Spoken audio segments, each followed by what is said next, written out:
وأعتدنا للكافرين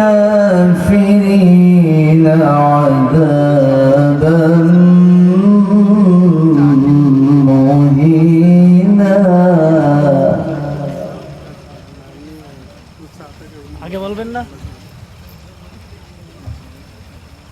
الله أكبر بسم الله الرحمن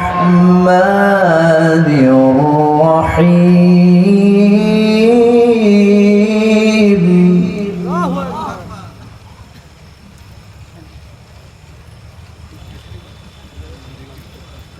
إن الله وملائكته يصلون على النبي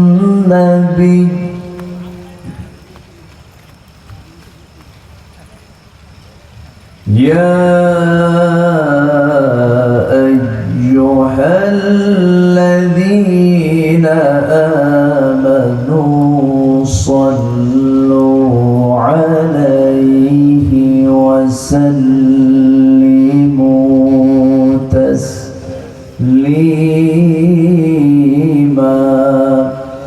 اللهم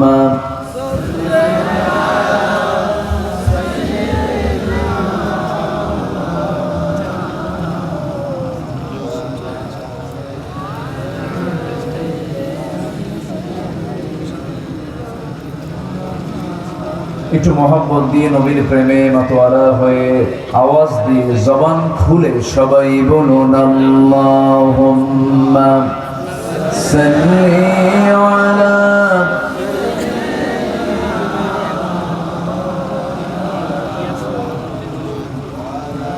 ওয়া আলা আলি সাইয়্যিদিনা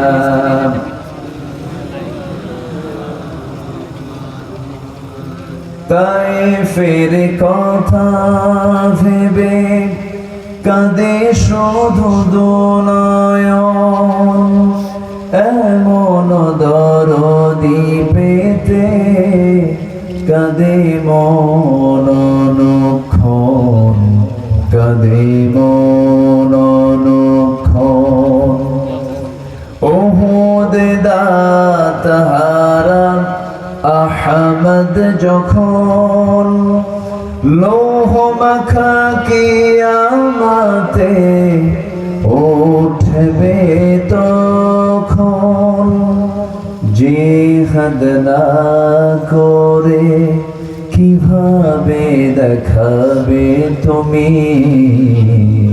চাঁদ চেহারা রূপে ওয়াতুল আল্লাহুম্মা সাইয়্যিদিনা মাওলানা মুহাম্মদ ওয়া আলা আলি সাইয়্যিদিনা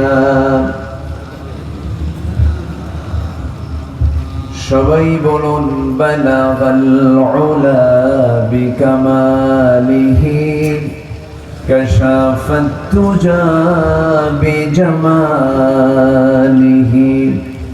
হাসনাত জামিউ খিসালিহি সাল্লু সিরাজুল মিল্লাত তুহি ফখরে দো আলম দিলবারে মৌলা হো শরীফুল আম্বিয়া ইলসখাব কুল আদিয়ান দেখর হো বলগল উলা বিকমালিহি كشف التجى بجماله حسنت جميع خصاله سلوا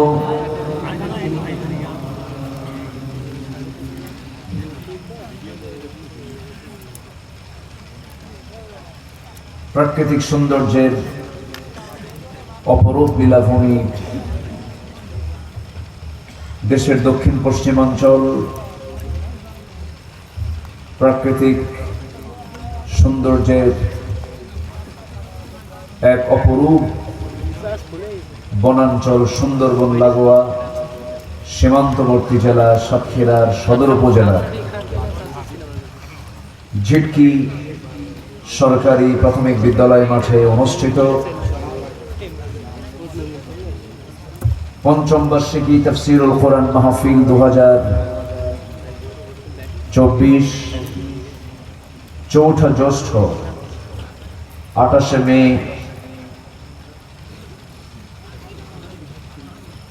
2024 অনুষ্ঠিত আজকের এই 18 মে আজকের এই মহৎ আয়োজনের সম্মানিত সুযোগ্য সভাপতি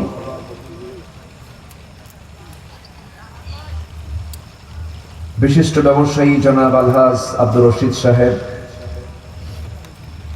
প্রধান অতিথি সাতক্ষীরা সদর নির্বাচনী আসনের মাননীয় সাংসদ, বরেণ্য অতিথি মাননীয় এক্স উপজেলা চেয়ারম্যান মহোদয়, আজকের মাহফিলের বরেণ্য অতিথি বিশেষ মেহমান হুরে জান্নাত বালিকা হাফিজে মাদ্রাসার অনারেবল ফাউন্ডার এবং পরিচালক জনাব মাওলানা শাহাদত হোসাইন, উপস্থিত হাজারাত উলামায়ে কেরাম, ফদল ইজম, সুশীল সমাজ, জাতির শ্রেষ্ঠ সন্তান শিক্ষক মণ্ডলী, জাতির বিবেক সাংবাদিক বৃন্দ, আজকের মাহফিলের প্রধান আকর্ষণ সামনে উপস্থিত দূরে ও কাছের বিভিন্ন স্থান থেকে ছুটে আসা কালেমার ঝান্ডাবাহী, তাওহীদের পতাকাবাহী, দ্বীন ইসলামের নরসারদুল বীর মুজাহিদ, প্রাণ প্রিয় সম্মানিত দ্বীনী ভাইরা, আড়ালে বসে আছেন শ্রদ্ধেয়া সম্মানিতা মা বোনেরা। আলোচনার সূচনায় আনুষ্ঠানিকতার মধ্য দিয়ে আমার পক্ষ থেকে আবারও দিল খোলা সালাম, আসসালামু আলাইকুম ওয়া রাহমাতুল্লাহি ওয়া বারাকাতুহু। সালামের জবাব একটু ভিজা ভিজা মনে হচ্ছে, বৃষ্টি বেশি তো এই জন্য না, এই যে শক্ত করে সালামের জবাব দেবেন বলে আশা করি। আসসালামু আলাইকুম ওয়া রাহমাতুল্লাহ। সবাই কেমন আছেন? যে আমাকেও প্রশ্ন করে ফেলেছেন, আল্লাহ তাআলা আমাকে তো আপনার মতোই রেখেছেন, বলি আলহামদুলিল্লাহ। আজকে রাতের বেলা আরো কিছু মাহফিল ছিল, এর মধ্যে কালীগঞ্জে একজন বরেণ্য আলোচকের মাহফিল ছিল। আমাকে ফোন দিয়েছেন, তিনি বললেন যে ভাই আমি শুনলাম আপনি সাতক্ষীরায় বয়ান করবেন, তো আপনার মাহফিলের কি অবস্থা? বললাম যে এখানে তো বৃষ্টি হালকা হয়েছে। তো বলতেছে আমার এখানে তো প্রায় মানে বসার মতো কোনো পরিবেশ নাই, 7-8 ইঞ্চি পানি মাঠে জমে গেছে, মাহফিল হলো না, আমি ব্যাক করছি ঢাকার দিকে। তো বললাম ভাইজান আমি তো যেতে পারলাম না, আমার তো মাহফিল হয়তো হয়ে যাচ্ছে, একই জেলা, পাশাপাশি কালীগঞ্জ, চরম বৃষ্টি হয়েছে, মাহফিল স্থগিত করা হয়েছে। আমরা এখানে অন্তত মাহফিল করার একটা পরিবেশ পেয়েছি, বলি আলহামদুলিল্লাহ, জোরে বলি আলহামদুলিল্লাহ। মানুষ যে সময় মাহফিল আসার প্রস্তুতি নেবে, ঠিক সেই মুহূর্তেই একটা বৈরী আবহাওয়া আমরা লক্ষ্য করেছি, এবং এটা আমরা দুপুরে কখনো কল্পনাও করি নাই। দুপুরের যে প্রচন্ড খড়তাপ, এত গরম, আমার তো মনে হয় 44+ হবে তাপমাত্রা, এত তাপ ছিল দুপুরবেলা। এবং এই কয়েকদিন যাবৎ রাতের বেলা মানুষ মানে আলোচনা শোনার জন্য মানসিক প্রস্তুতি ঠিকই আছে, কিন্তু গরমে মানুষ বসতে পারতেছে না, চলে যাচ্ছে।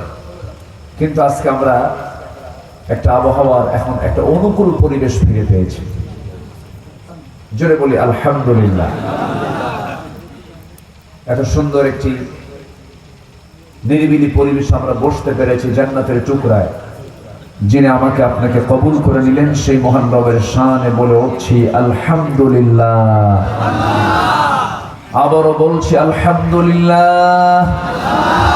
চিৎকার মেরে বলছি আল্লাহুম্মা ইন্নী আসআলুকা আল হুদা ওয়াত তুকা ওয়াল আফাফা ওয়াল গিনা। সবাই বলি আল্লাহুম্মা লাকা আসলামতু ওয়া বিকা আমানতু ওয়া আলাইকা তাওয়াক্কালতু ওয়া ইলাইকা আনাবতু ওয়া বিকা খাসামতু। সবাই আওয়াজ দিয়ে বলি আল্লাহুম্মা আল্লাহুম্মা আইন্নি আলা যিকরিকা ওয়া শুকরিকা ওয়া হুসনি ইবাদাতিকা। আমরা আল্লাহ তাআলা শুকর আদায় করে নিলাম। সম্মানিত হাজিরিন, এখন ঘড়ির কাঁটায় দেখছি প্রায় 12:15 বেজে গেছে। এই সময় মাহফিল শেষ হয় না শুরু হয়? শেষ হয়। শেষ হইবার সময়ে উঠিলাম আমি, শেষ করব কখন, তাই না? তো যেহেতু আমি একটু দেরিতে উঠলাম, একটু ঠান্ডা পরিবেশও আছে, আমাকে কি সময় দেওয়া যায়? দেবেন তো সময়? আমাকে রেখে যাবেন মোনাজাতের আগে কারা কারা হাত তোলেন? এরকম কেউ আছে? আচ্ছা, আমি একটু দেখে নিলাম। আমরা এই মাহফিলের সমাপ্তিটা আনবো দোয়ার মধ্য দিয়ে। জোরে বলি ইনশাআল্লাহ, জোরে বলি ইনশাআল্লাহ। সম্মানিত হাজিরিন, আমি আজকে সূরাতুন নিসা থেকে আমার ভাইজান শাহাদত ভাই সূরাত আলে ইমরান থেকে তিনি কথা বলেছেন। ভাবলাম যে ভাইয়ের আগে যাব না, আমি পরেই থাকি। আমি পরের সূরাটাই মাথায় নিয়েছি। এসে বললাম ভাই আপনি কোন সূরা থেকে কথা বলেছেন? উনি বললেন সূরা আলে ইমরান। আমি বললাম আগে যাব না, আমি একটু পরের থেকে বলি। এর পরের সূরা সূরাতুন নিসা। সূরাতুন নিসা থেকে আমি দুটো আয়াতে কারিমা তেলাওয়াত করেছি। এই দুটো আয়াতকে সামনে রেখে কিছু কথা আমি বলতে চাচ্ছি। আল্লাহর কাছে এই সাহায্যই চাই, সেই কথাগুলো আমার মুখ থেকে বের করে দাও, যে কথাগুলো মুসলিম উম্মার জন্য এই মুহূর্তে দারুণ প্রয়োজন। সেই কথাগুলো আমার মুখ থেকে বের করে দাও, যে কথাগুলো তোমার পছন্দ হবে, তুমি আল্লাহ তুমি কবুল করবে এমন জাতীয় কথা যেন আমার মুখ থেকে বের হয়, এমন তৌফিক আমরা আল্লাহর কাছে কামনা করি। জোরে বলি আল্লাহুম্মা আমিন। ভাইরা, এটা কিন্তু কোনো গতানুগতিক কোনো জনসভা নয়, গতানুগতিক কোনো সমাবেশ এটা নয়। এটা হলো একটি ইবাদতের জায়গা, এটা একটা হচ্ছে বরকতের জায়গা। এই জায়গার বৈশিষ্ট্য হলো যখনই কোনো কোরআনের হাদিসের আলোচনা হয়, চতুর্দিকে ফেরেশতারা কাতারবদ্ধ হয়ে দাঁড়িয়ে যায়। সুবহানাল্লাহ বলবেন না? এবং ফেরেশতারা ততক্ষণ পর্যন্ত দোয়া করতে থাকে যতক্ষণ আমরা বসে থাকি,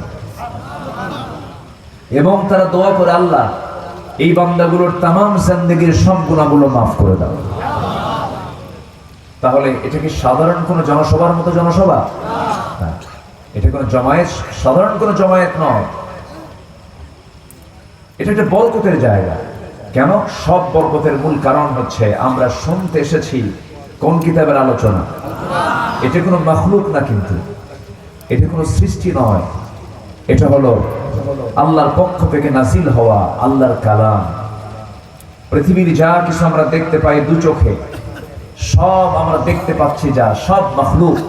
আর মাখলুক যার নাম, তার ধ্বংস আছে, শেষ হয়ে যাবে। কিন্তু যেটা মাখলুক নয় তা ধ্বংস হবে না। আল্লাহ কি ধ্বংস হবেন? তার কালাম কোরআন কি ধ্বংস হবে? হবে না। তাহলে যা দেখছি সব শেষ হবে, ঠিক থাকবে কি? কোরআন। সে কোরআনকে নিয়ে আমরা বসেছি, বলি আলহামদুলিল্লাহ। আল্লাহ রাব্বুল আলামিন বলেন كل من عليها فان ويبقى وجه ربك ذو الجلال والإكرام ঠোঁট মিলিয়ে মিলে আমার সঙ্গে সবাই বলুন فبأي آلاء ربكما تكذبان জোরে বলুন আল্লাহু আকবার সকল কিছু কুল্লু মান আলাইহা ফান পৃথিবীর এমন কোন জিনিস নেই যার ধ্বংস হবে না সব ধ্বংস হয়ে যাবে কেবলমাত্র শুধুমাত্র একমাত্র যিনি ঠিক থাকবেন তিনি আমার কে আল্লাহ ঠিক থেকে যাবেন সব ধ্বংস হয়ে যাবে আল্লাহর কালামও ঠিক থেকে যাবে কারণ আল্লাহর কালাম তো আল্লাহর কথা এ তো কোনো মাখলুক নয় আল্লাহ রাব্বুল আলামিন সেই কিতাব আমাকে আপনাকে দিয়েছেন জান্নাতের রাস্তাগুলো বোঝার জন্য জাহান্নামের রাস্তাগুলো চেনার জন্য জাহান্নামের রাস্তাও চিনতে হবে কারণ জাহান্নামে না যাওয়ার জন্য জাহান্নামের রাস্তাগুলো চেনা দরকার আবার জান্নাতে যাওয়ার জন্য জান্নাতের রাস্তাগুলো চেনার দরকার আছে না নাই বলেন আল্লাহ রাব্বুল আলামিন এই জন্য বান্দাকে কোরআনের শুরুতেই তার কাছে সাহায্যের জন্য চাইতে বলা হয়েছে হেদায়েতের জন্য চাইতে বলেছেন যারা পারেন ঠোঁট মিলিয়ে সবাই বলুন ইয়্যাকা না'বুদু ওয়া ইয়্যাকা নাস্তাঈন ইহদিনাস সিরাতাল মুস্তাকিম সিরাতাল্লাযীনা আন'আমতা আলাইহিম غير المغضوب عليهم ولا الضالين আমরা চাইবো একমাত্র কার কাছে আল্লাহ ইবাদত করব কার দাসত্ব মেনে চলবো কার এবং হেদায়েত চাইবো কার কাছে হেদায়েতের মালিক তো আল্লাহ পৃথিবীর কোনো মানুষ আমাকে হেদায়েত দিতে পারবে না পৃথিবীর কোন মানুষ আমার বিন্দু পরিমাণ কোন উপকারও করতে পারবে না কল্যাণ করতে পারবে না দুনিয়ার সমস্ত মানুষ ক্ষতি করার জন্য সব যদি এক জায়গায় হয়ে যায় আইয়াদুরুক চুল পরিমাণ তোমার ক্ষতি সাধন কখনো করতে পারবে না লাইয়ান ফাউ তোমার উপকারও করতে পারবে না যদি আল্লাহ তোমার কল্যাণ না চান কেউ তোমার উপকার করতে পারবে না আবার যদি আল্লাহ তোমার যদি ক্ষতি সাধন করতে চান পৃথিবীর কোনো মানুষ তোমার উপকার করতে পারবে না ওয়াল কদরি খাইরিহি ওয়া শাররিহি মিনাল্লাহি তাআলা তাকদীরের ভালো মন্দ সব নিরূপণ করেন তিনি আমার কে আল্লাহর কাছে সব আমরা সঁপিয়ে দেব এটাই হচ্ছে বান্দার দায়িত্ব বান্দার কাজ আমি যেখান থেকে কথা বলেছি সে আয়াতটা হলো একটা হক সম্বলিত আয়াত পৃথিবীতে সবচেয়ে বেশি নষ্ট হচ্ছে কি বলেন তো বলেন হক তাই না এই চেয়ারটা কি এতিমের মতো ফাঁকা থাকবে এই চেয়ারে কেউ বসার নাই একটু বসেন চেয়ারটা একটু পিছনে নিয়ে একটু পিছনে না নিয়ে বসেন ব্যাস চেয়ারটা ফাঁকা থাকলে কেমন হয় কাতার সোজা করুন সামনের কাতার পূরণ করুন ঠিক আছে না আচ্ছা তো এই পৃথিবীতে আজকে সবচেয়ে বেশি নষ্ট করছে মানুষ হক রাইটস হকের ইংরেজি হচ্ছে রাইটস আর বাংলা হলো অধিকার বাংলা কি বলেন তো অধিকার যেরকম হিউম্যান রাইটস মানবাধিকার তো পৃথিবীতে আজকে দেশে দেশে জনপদে সবচেয়ে বেশি যেটা ক্ষতিগ্রস্ত হচ্ছে ক্ষতি করা হচ্ছে সেটা হচ্ছে হকের অধিকারকে নষ্ট করা হচ্ছে হককে নষ্ট করা হচ্ছে আল্লাহ তাআলা এই আয়াতের ভিতরে তিনটা হকের কথা বলেছেন আজকে আমার আলোচনার সাবজেক্ট হচ্ছে হক সাবজেক্ট কি বলেন তো হক এই হক নিয়ে আমি আজকে একটু লম্বা সময় নিয়ে আমি কথা বলতে চাচ্ছি যদি আপনি শুনতে চান আমি শোনাবো জোরে বলি ইনশাআল্লাহ সম্মানিত ভাইরা যদি কোনো বান্দা হক নষ্ট করে আল্লাহর সামনে যায় আল্লাহ তাকে মাফ করবেন না যেরকম ঋণ করে যাওয়া এটিকে হক নষ্ট নয় আসতে বলে আমার রাসূল কোন ঋণগ্রস্ত ব্যক্তি যদি কেউ ঋণ করে মারা যেত রাসূল তার জানাজায় যেতেন না মনে হয় রাগ করতেছেন আপনারা আমার কথাগুলো শুনে। হাদিস আছে না? আছে তো, সহিহ বর্ণনা। যদি কেউ ঋণ করে মারা যেতে রাসূল বলতেন, এই কথাও বলেছেন যে সে যদি শহীদ হয় তার শাহাদাত বানচাল হয়ে যাবে, ক্যান্সেল হয়ে যাবে। কারণ ঋণ করে যাওয়া মানে সে একজন ব্যক্তির হককে কি করেছে? নষ্ট করেছে। এবং সূরা নিসার যারা 11 নম্বর আয়াত পড়েছেন, মিন বাদি ওসিয়াতিন ইউসি বিহা আও দাইন, অর্থাৎ যে ব্যক্তি মারা গেল, মৃত ব্যক্তির যে ওসিয়ত এটা পূরণ করো এবং তার ঋণটাকে পরিশোধ করার পরে সম্পত্তির বন্টন তোমরা করো। আমার কথা কি বোঝা যায় ভাই? তাহলে আমার দেশে বেশি ঋণগ্রস্ত গরিব মানুষ না ধনী মানুষ? ভালো করে ওরা হচ্ছে ভিআইপি ঋণী। ওরা কি ঋণী বলেন তো? ভিআইপি ঋণী। যত বড় বড় গ্রুপের মালিক, আমি নাম বলবো না, নাম বললেই তো সব শিখবে, ধরেন টপ 10, মানে বিভিন্ন গ্রুপ, যারা গ্রুপের মালিক, যারা 14-15টা কোম্পানি এক জায়গায় হলে তখন গ্রুপ হয়ে যায়। হাজার হাজার কোটি টাকার মালিক একদিকে, আবার হাজার হাজার কোটি টাকার ঋণ আরেকদিকে। আছে না নাই? আচ্ছা, আপনি ঋণ করে মারা গেলেন, আপনি হাজার কোটি টাকার মালিক হয়েছেন, কিন্তু আপনি যে ঋণগ্রস্ত হয়ে দুনিয়া থেকে বিদায় নিলেন, আপনি হককে নষ্ট করে দুনিয়া থেকে বিদায় নিলেন। এই জন্য আল্লাহ তাআলা কোন হক নষ্টকারীকে ছাড় দেবেন না। আসুন, কি কি হক? 3টা হকের কথা আল্লাহ তাআলা সূরা নিসার তেলাওয়াতকৃত আয়াতের ভিতরে আল্লাহ তাআলা উল্লেখ করেছেন। 3টা হকের কথা। 36 নম্বর আয়াত আল্লাহ তাআলা 3টা হকের কথা বলেছেন। কয়টা হকের কথা বলেছেন? 3টা হক। আমি ভূমিকায় যাব না, সোজা আমি আলোচনার দিকে চলে যাচ্ছি। তাহলে আমরা একটা বিষয় ক্লিয়ার হলাম, সেটা হলো আমরা ঋণী হতে চাই, ঋণী থাকতে চাই না ঋণ মুক্ত হতে চাই? ঋণ মুক্ত হতে চাই। আচ্ছা, কাউকে ঋণ দেওয়া নিরাপদ না ঋণ নেওয়া নিরাপদ? বলেন তো, একটু আস্তে আস্তে কম কেন, একটু ভালো করে বলেন। ঋণদাতা বিপদে থাকে না ঋণ গ্রহীতা বিপদে থাকে?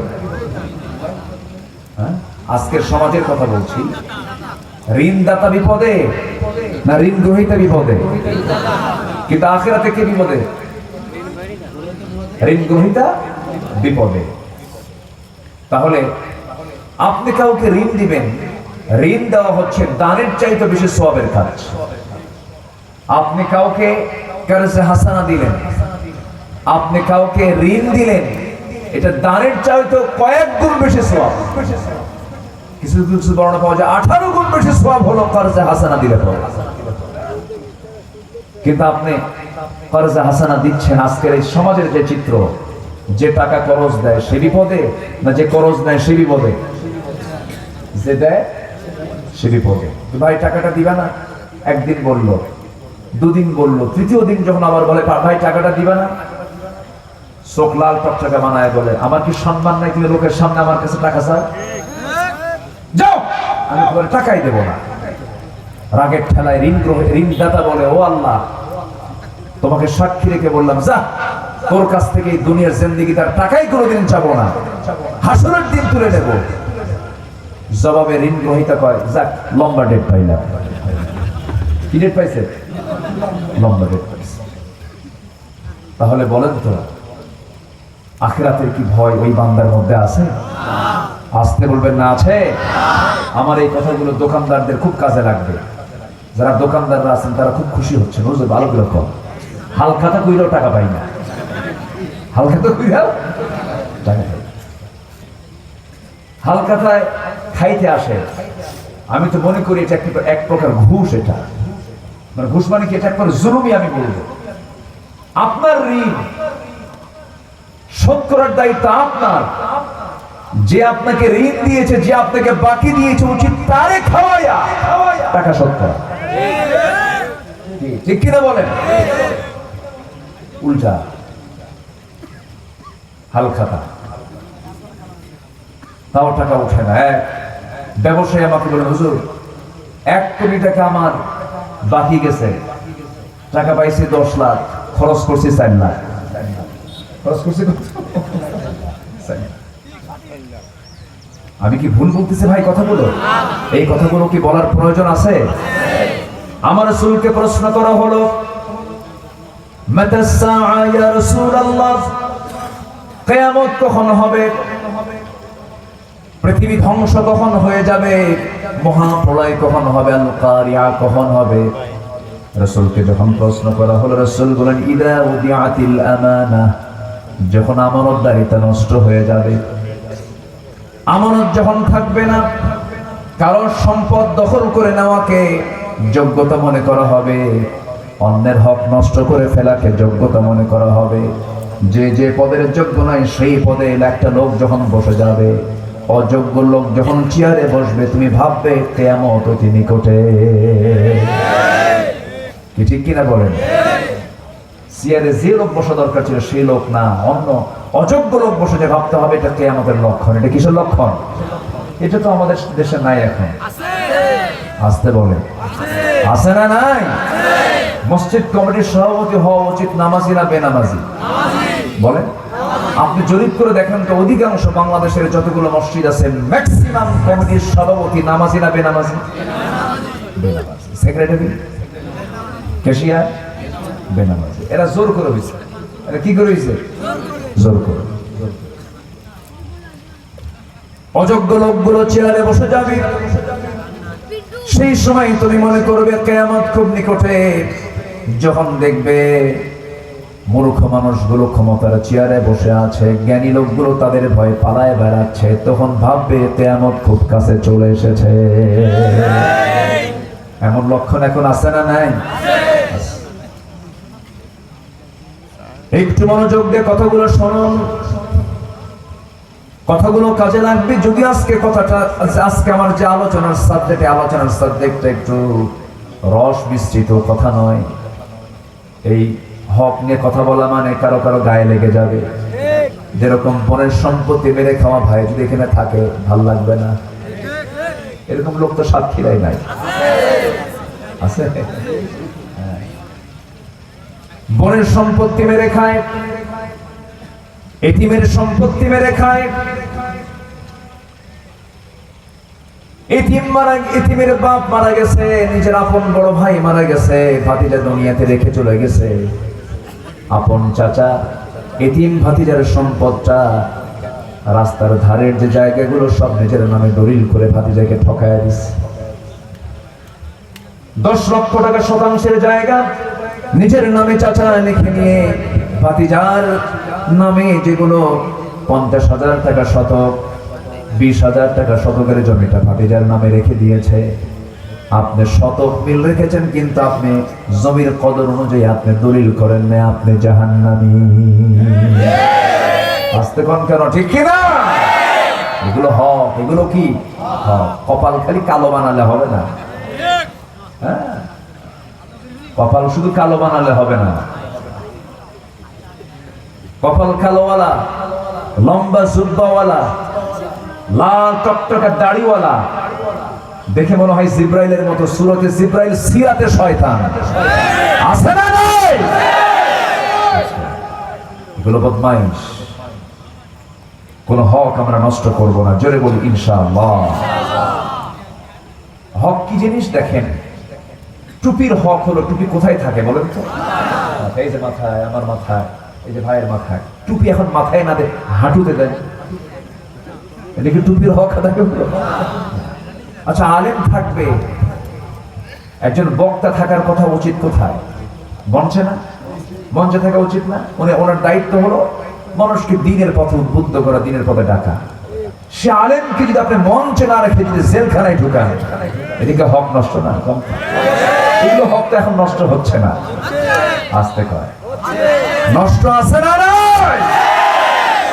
ভাববেন না 14 বার হজ করলে আপনি জান্নাত পাবেন। হক আগে ঠিক করুন। বইয়ের হক আদায় করে না এমন স্বামী সাক্ষীরা আছে না নাই? নিজের বইয়ের হক আদায় না করে অন্যের বইয়ের হক আদায় করে।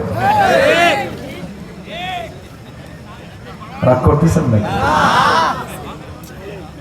আজকের সাবজেক্ট যা ধরছি আমি, আজকে কারো পায়জামা থাকবে না। একটু মনোযোগ দেখো, আজকে পরিবেশটা অনেক সুন্দর, মানে ঠান্ডা পরিবেশ, তো মানুষ বসে আরাম পাবে। আমি এই কয়েকদিন ধরে আলোচনা করে নিজেও আমি তৃপ্তি পাচ্ছি না, কারণ প্রচুর গরম, তো ব্রেনও কাজ করে না, জনগণের ব্রেনও কাজ করে না। গরম হলে তো যে অবস্থা খারাপ। আল্লাহ তাআলা আজকে একটা অনুকূল পরিবেশ তৈরি করেছেন, বলি আলহামদুলিল্লাহ। সুন্দর। তাহলে হক আদায় করতে হবে নিজের বউ না পরের বউয়ের? নিজের বউ। বিয়ে করছে, বউটা একটু কালো হয়েছে। সাদত ভাই নতুন বিয়ে করছে, বউটা একটু কালো। তো কালো বউ হওয়ার কারণে 3 দিন পর্যন্ত ভালোই, চতুর্থতম দিনে খালি কান্দে।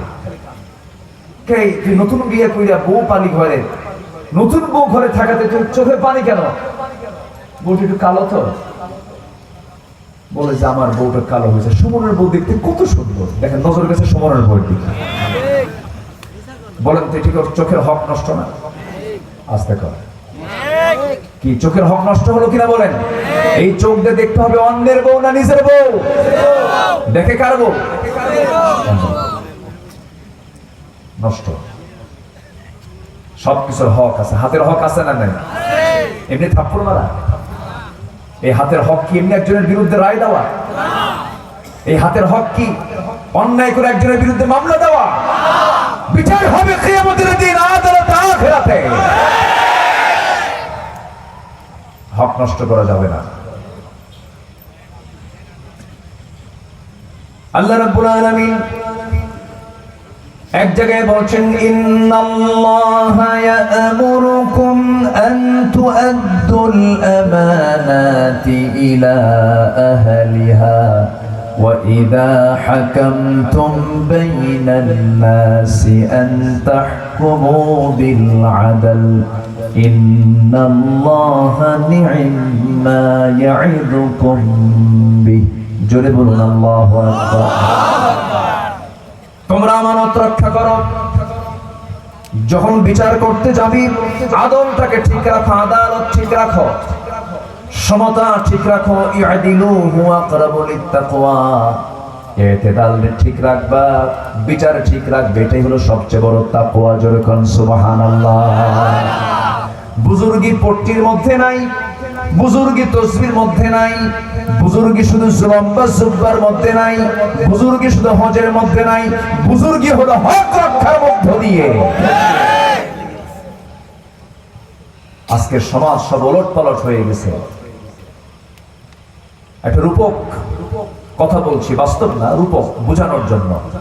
রাষ্ট্র ঘোষণা করেছে যে সমস্ত পরিবারে 5টা সন্তান থাকবে তাকে রাষ্ট্র প্রতি মাসে 30,000 টাকা করে সেই পরিবারে রাষ্ট্র কর্তৃক তাদেরকে মাসিক ভাবে তাদেরকে কি দেওয়া হবে? ভাতা দেওয়া হবে, মাসিক ভাতা এটা দেওয়া হবে। এটা পুরস্কার ঘোষণা করেছে। তো এক বেচারির ঘরে হলো 4টা সন্তান, 5টা পূরণ হয়নি। তো বউকে ডাক দিয়ে বলে, বউ রাগ করো না, আমার এক বান্ধবী ছিল, খুব ভালো সম্পর্ক ছিল, বান্ধবী হওয়ার সুবাদে ওর সঙ্গে আমার কিছু সম্পর্ক ছিল, ওই পক্ষের একটা বাচ্চা আছে, ওটা নয় নিয়ে আসি। অন্তত এই ভাতা তো বাদ দেওয়া যাবে না, ছেড়ে দেওয়া যাবে না। বউ বলছে যাও নিয়ে আসো। তো নিয়ে আসছে। 4টা 5টা পূরণ করার জন্য সে তার অবৈধ সন্তান, গার্লফ্রেন্ড ছিল, সেই সুবাদে হওয়া সন্তান নিয়ে চলে আসছে। তো ওই সন্তান নিয়ে এসে যখন বাড়িতে ঢুকছে, এসে দেখে এই বাড়ির 2 সন্তান নাই। তো বউকে বলে, কি ব্যাপার, 5টা পূরণ করবো, তো এই বাড়িতে আর 2টা দেখতেছি না। তুমি শুধু জানো রাষ্ট্রের ঘোষণা? সবাই জানে, যার যে 2 সন্তান সে নিয়ে চলে গেছে। কথা কি বুঝতেছেন? বউ খোঁজে হলো বয়ফ্রেন্ড, স্বামী খোঁজে গার্লফ্রেন্ড। এগুলো কি হক নষ্ট নয়? আস্তে কয়, এগুলো কি হক নষ্ট নয়? এগুলো কেন হচ্ছে? আমার দেশে আমদানি হচ্ছে ভারতীয় সিনেমা, কলকাতার ওই সমস্ত সিরিয়াল গুলো যুব সমাজ, পরিবার সব নষ্ট করে দিচ্ছে,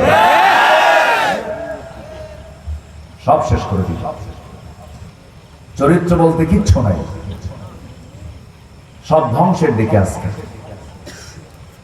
আমরা হকটাকে রক্ষা করব, জোরে বলি ইনশাআল্লাহ। কোন স্বামী যদি স্ত্রীর দিকে মুস্কি হাসি মারে, ফেরেশতারা তার আমলনামায় সওয়াব লেখে।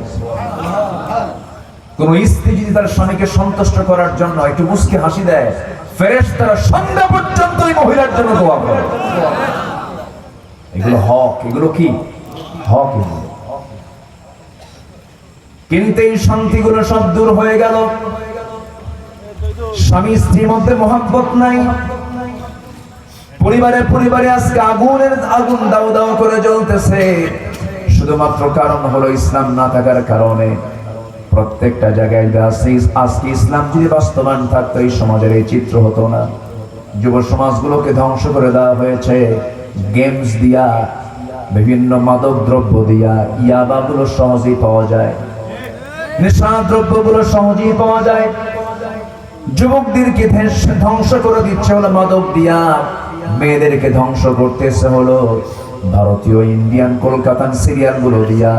ওরা নোংরামি শিখতেছে এই সমস্ত অপসংস্কৃতি গুলো দেখে দেখে, এই সমস্ত অপসংস্কৃতি গুলো দেখে দেখে এই বিষয়গুলো শিখে শিখে হক গুলো নষ্ট করতেছে। যে যার হক তার কাছে দিচ্ছে না, নোংরামি গুলো করতেছে।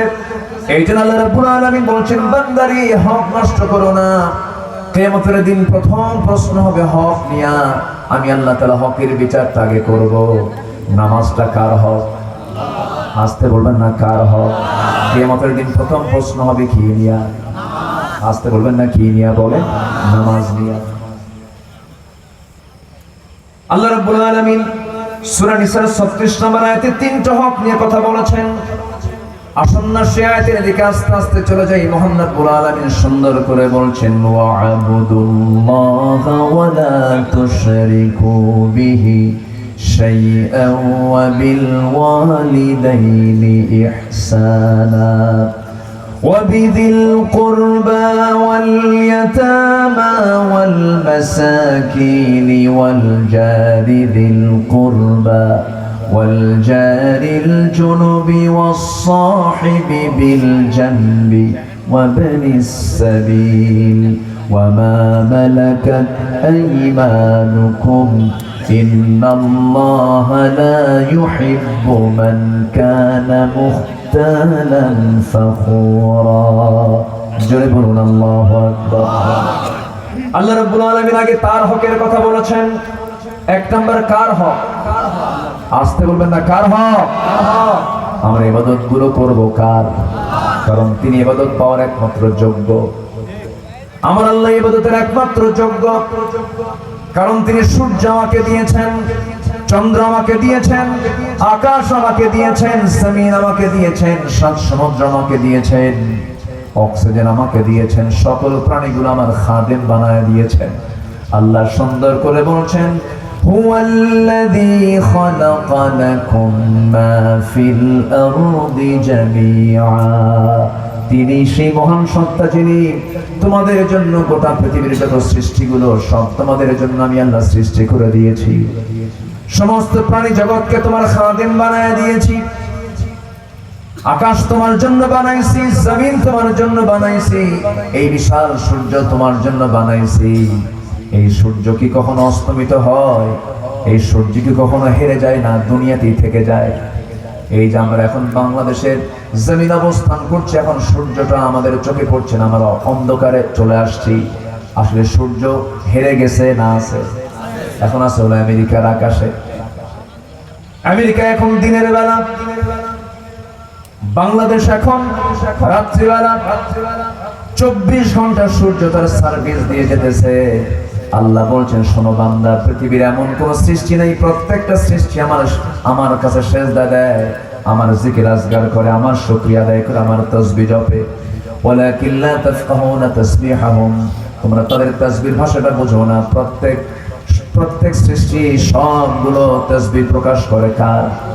আসতে বলবেন না কার? বান্দার দায়িত্ব হলো কার? শুকর আদায় করা। এক নাম্বার কার হক আদায় করা?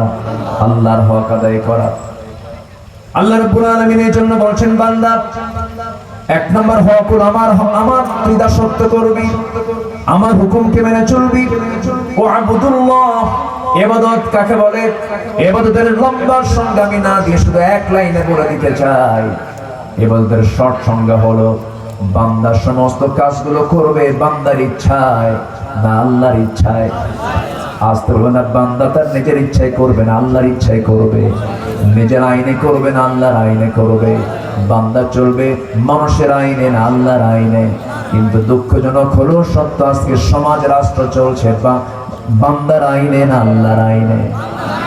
বলেন কার আইনে? বান্দার আইন মানলে পরে এটা কি ইমানদার না মুশরিকের কাজ? ইমানদারের কাজ না মুশরিকের কাজ? সঙ্গে সঙ্গে আল্লাহ বলেছেন ওয়ালা তুশরিকু বিহি শাইআন, আল্লাহর সঙ্গে কোনো কিছু দিয়ে শিরিক করো না। ইবাদত করার ক্ষেত্রে এক নম্বর প্রতিবন্ধকতা হলো শিরকের কাজ করা। কোন বান্দা যদি একটু মনে করে সমাজ চলতে নিয়ে আল্লাহর আইন এই সমাজে চলবে না, কারণ ১৫০০ বছর আগে কোরআন নাযিল হয়েছে, ওই সময়ের বিধান আজকে চলতে পারে না, এমন যুক্তি যদি কেউ খাড়া করে, তার ঈমান আছে না গেছে? বলেন, তার ঈমান আছে না গেছে? এমন যুক্তিবিদ আমার দেশে আছে না নাই? আছে কি না? বলে এই মধ্যযুগীয় আইন আজকে সমাজে চলতে পারে না, বেকুফ। এরকম কিছু বেয়াকুফ আছে না নয়? আচ্ছা, আলেমদের দোষ তো একটাই, হক্কানি আলেমদের দোষ একটাই, সব আলেম না। কিন্তু আলেমের মধ্যে কিছু ক্লাস আছে, কিছু আছে সরকারি, আছে কি না? কিছু আছে তরকারি, সব জায়গায় চলে। মদের ফ্যাক্টরি উদ্বোধন হবে, দোয়া করে আল্লাহ মদের ফ্যাক্টরিতে বরকত দাও। আছে, এরকম আছে না নাই বলেন? সিনেমা হল উদ্বোধন হবে, সিনেমা হল নিজের চোখে দেখা, হুজুরকে দাওয়াত দিছে, হুজুর যা দোয়া করে আল্লাহ সিনেমা হলের কাস্টমার বাড়ায় না, সিনেমার বরকত দিয়ে দাও, কলা খুশির প্রতি রহমত নাজিল করো। এরকম দোয়া করার মতো হুজুরও আছে না নাই বলেন তো? সম্মানিত ভাইয়েরা, আবার কিছু হুজুর আছে সরকারিও নয় তরকারিও নয়, কিছু হুজুর আছে হলো দরকারি, যারা সমাজে আল্লাহর দ্বীন কায়েমের জন্য নির্যাতন নিপীড়ন সহ্য করে শেষ পর্যন্ত হাসতে হাসতে ফাঁসির মঞ্চে গিয়েও তারা হকের পক্ষে টিকে থেকেছে, এমন আলেম আছে না?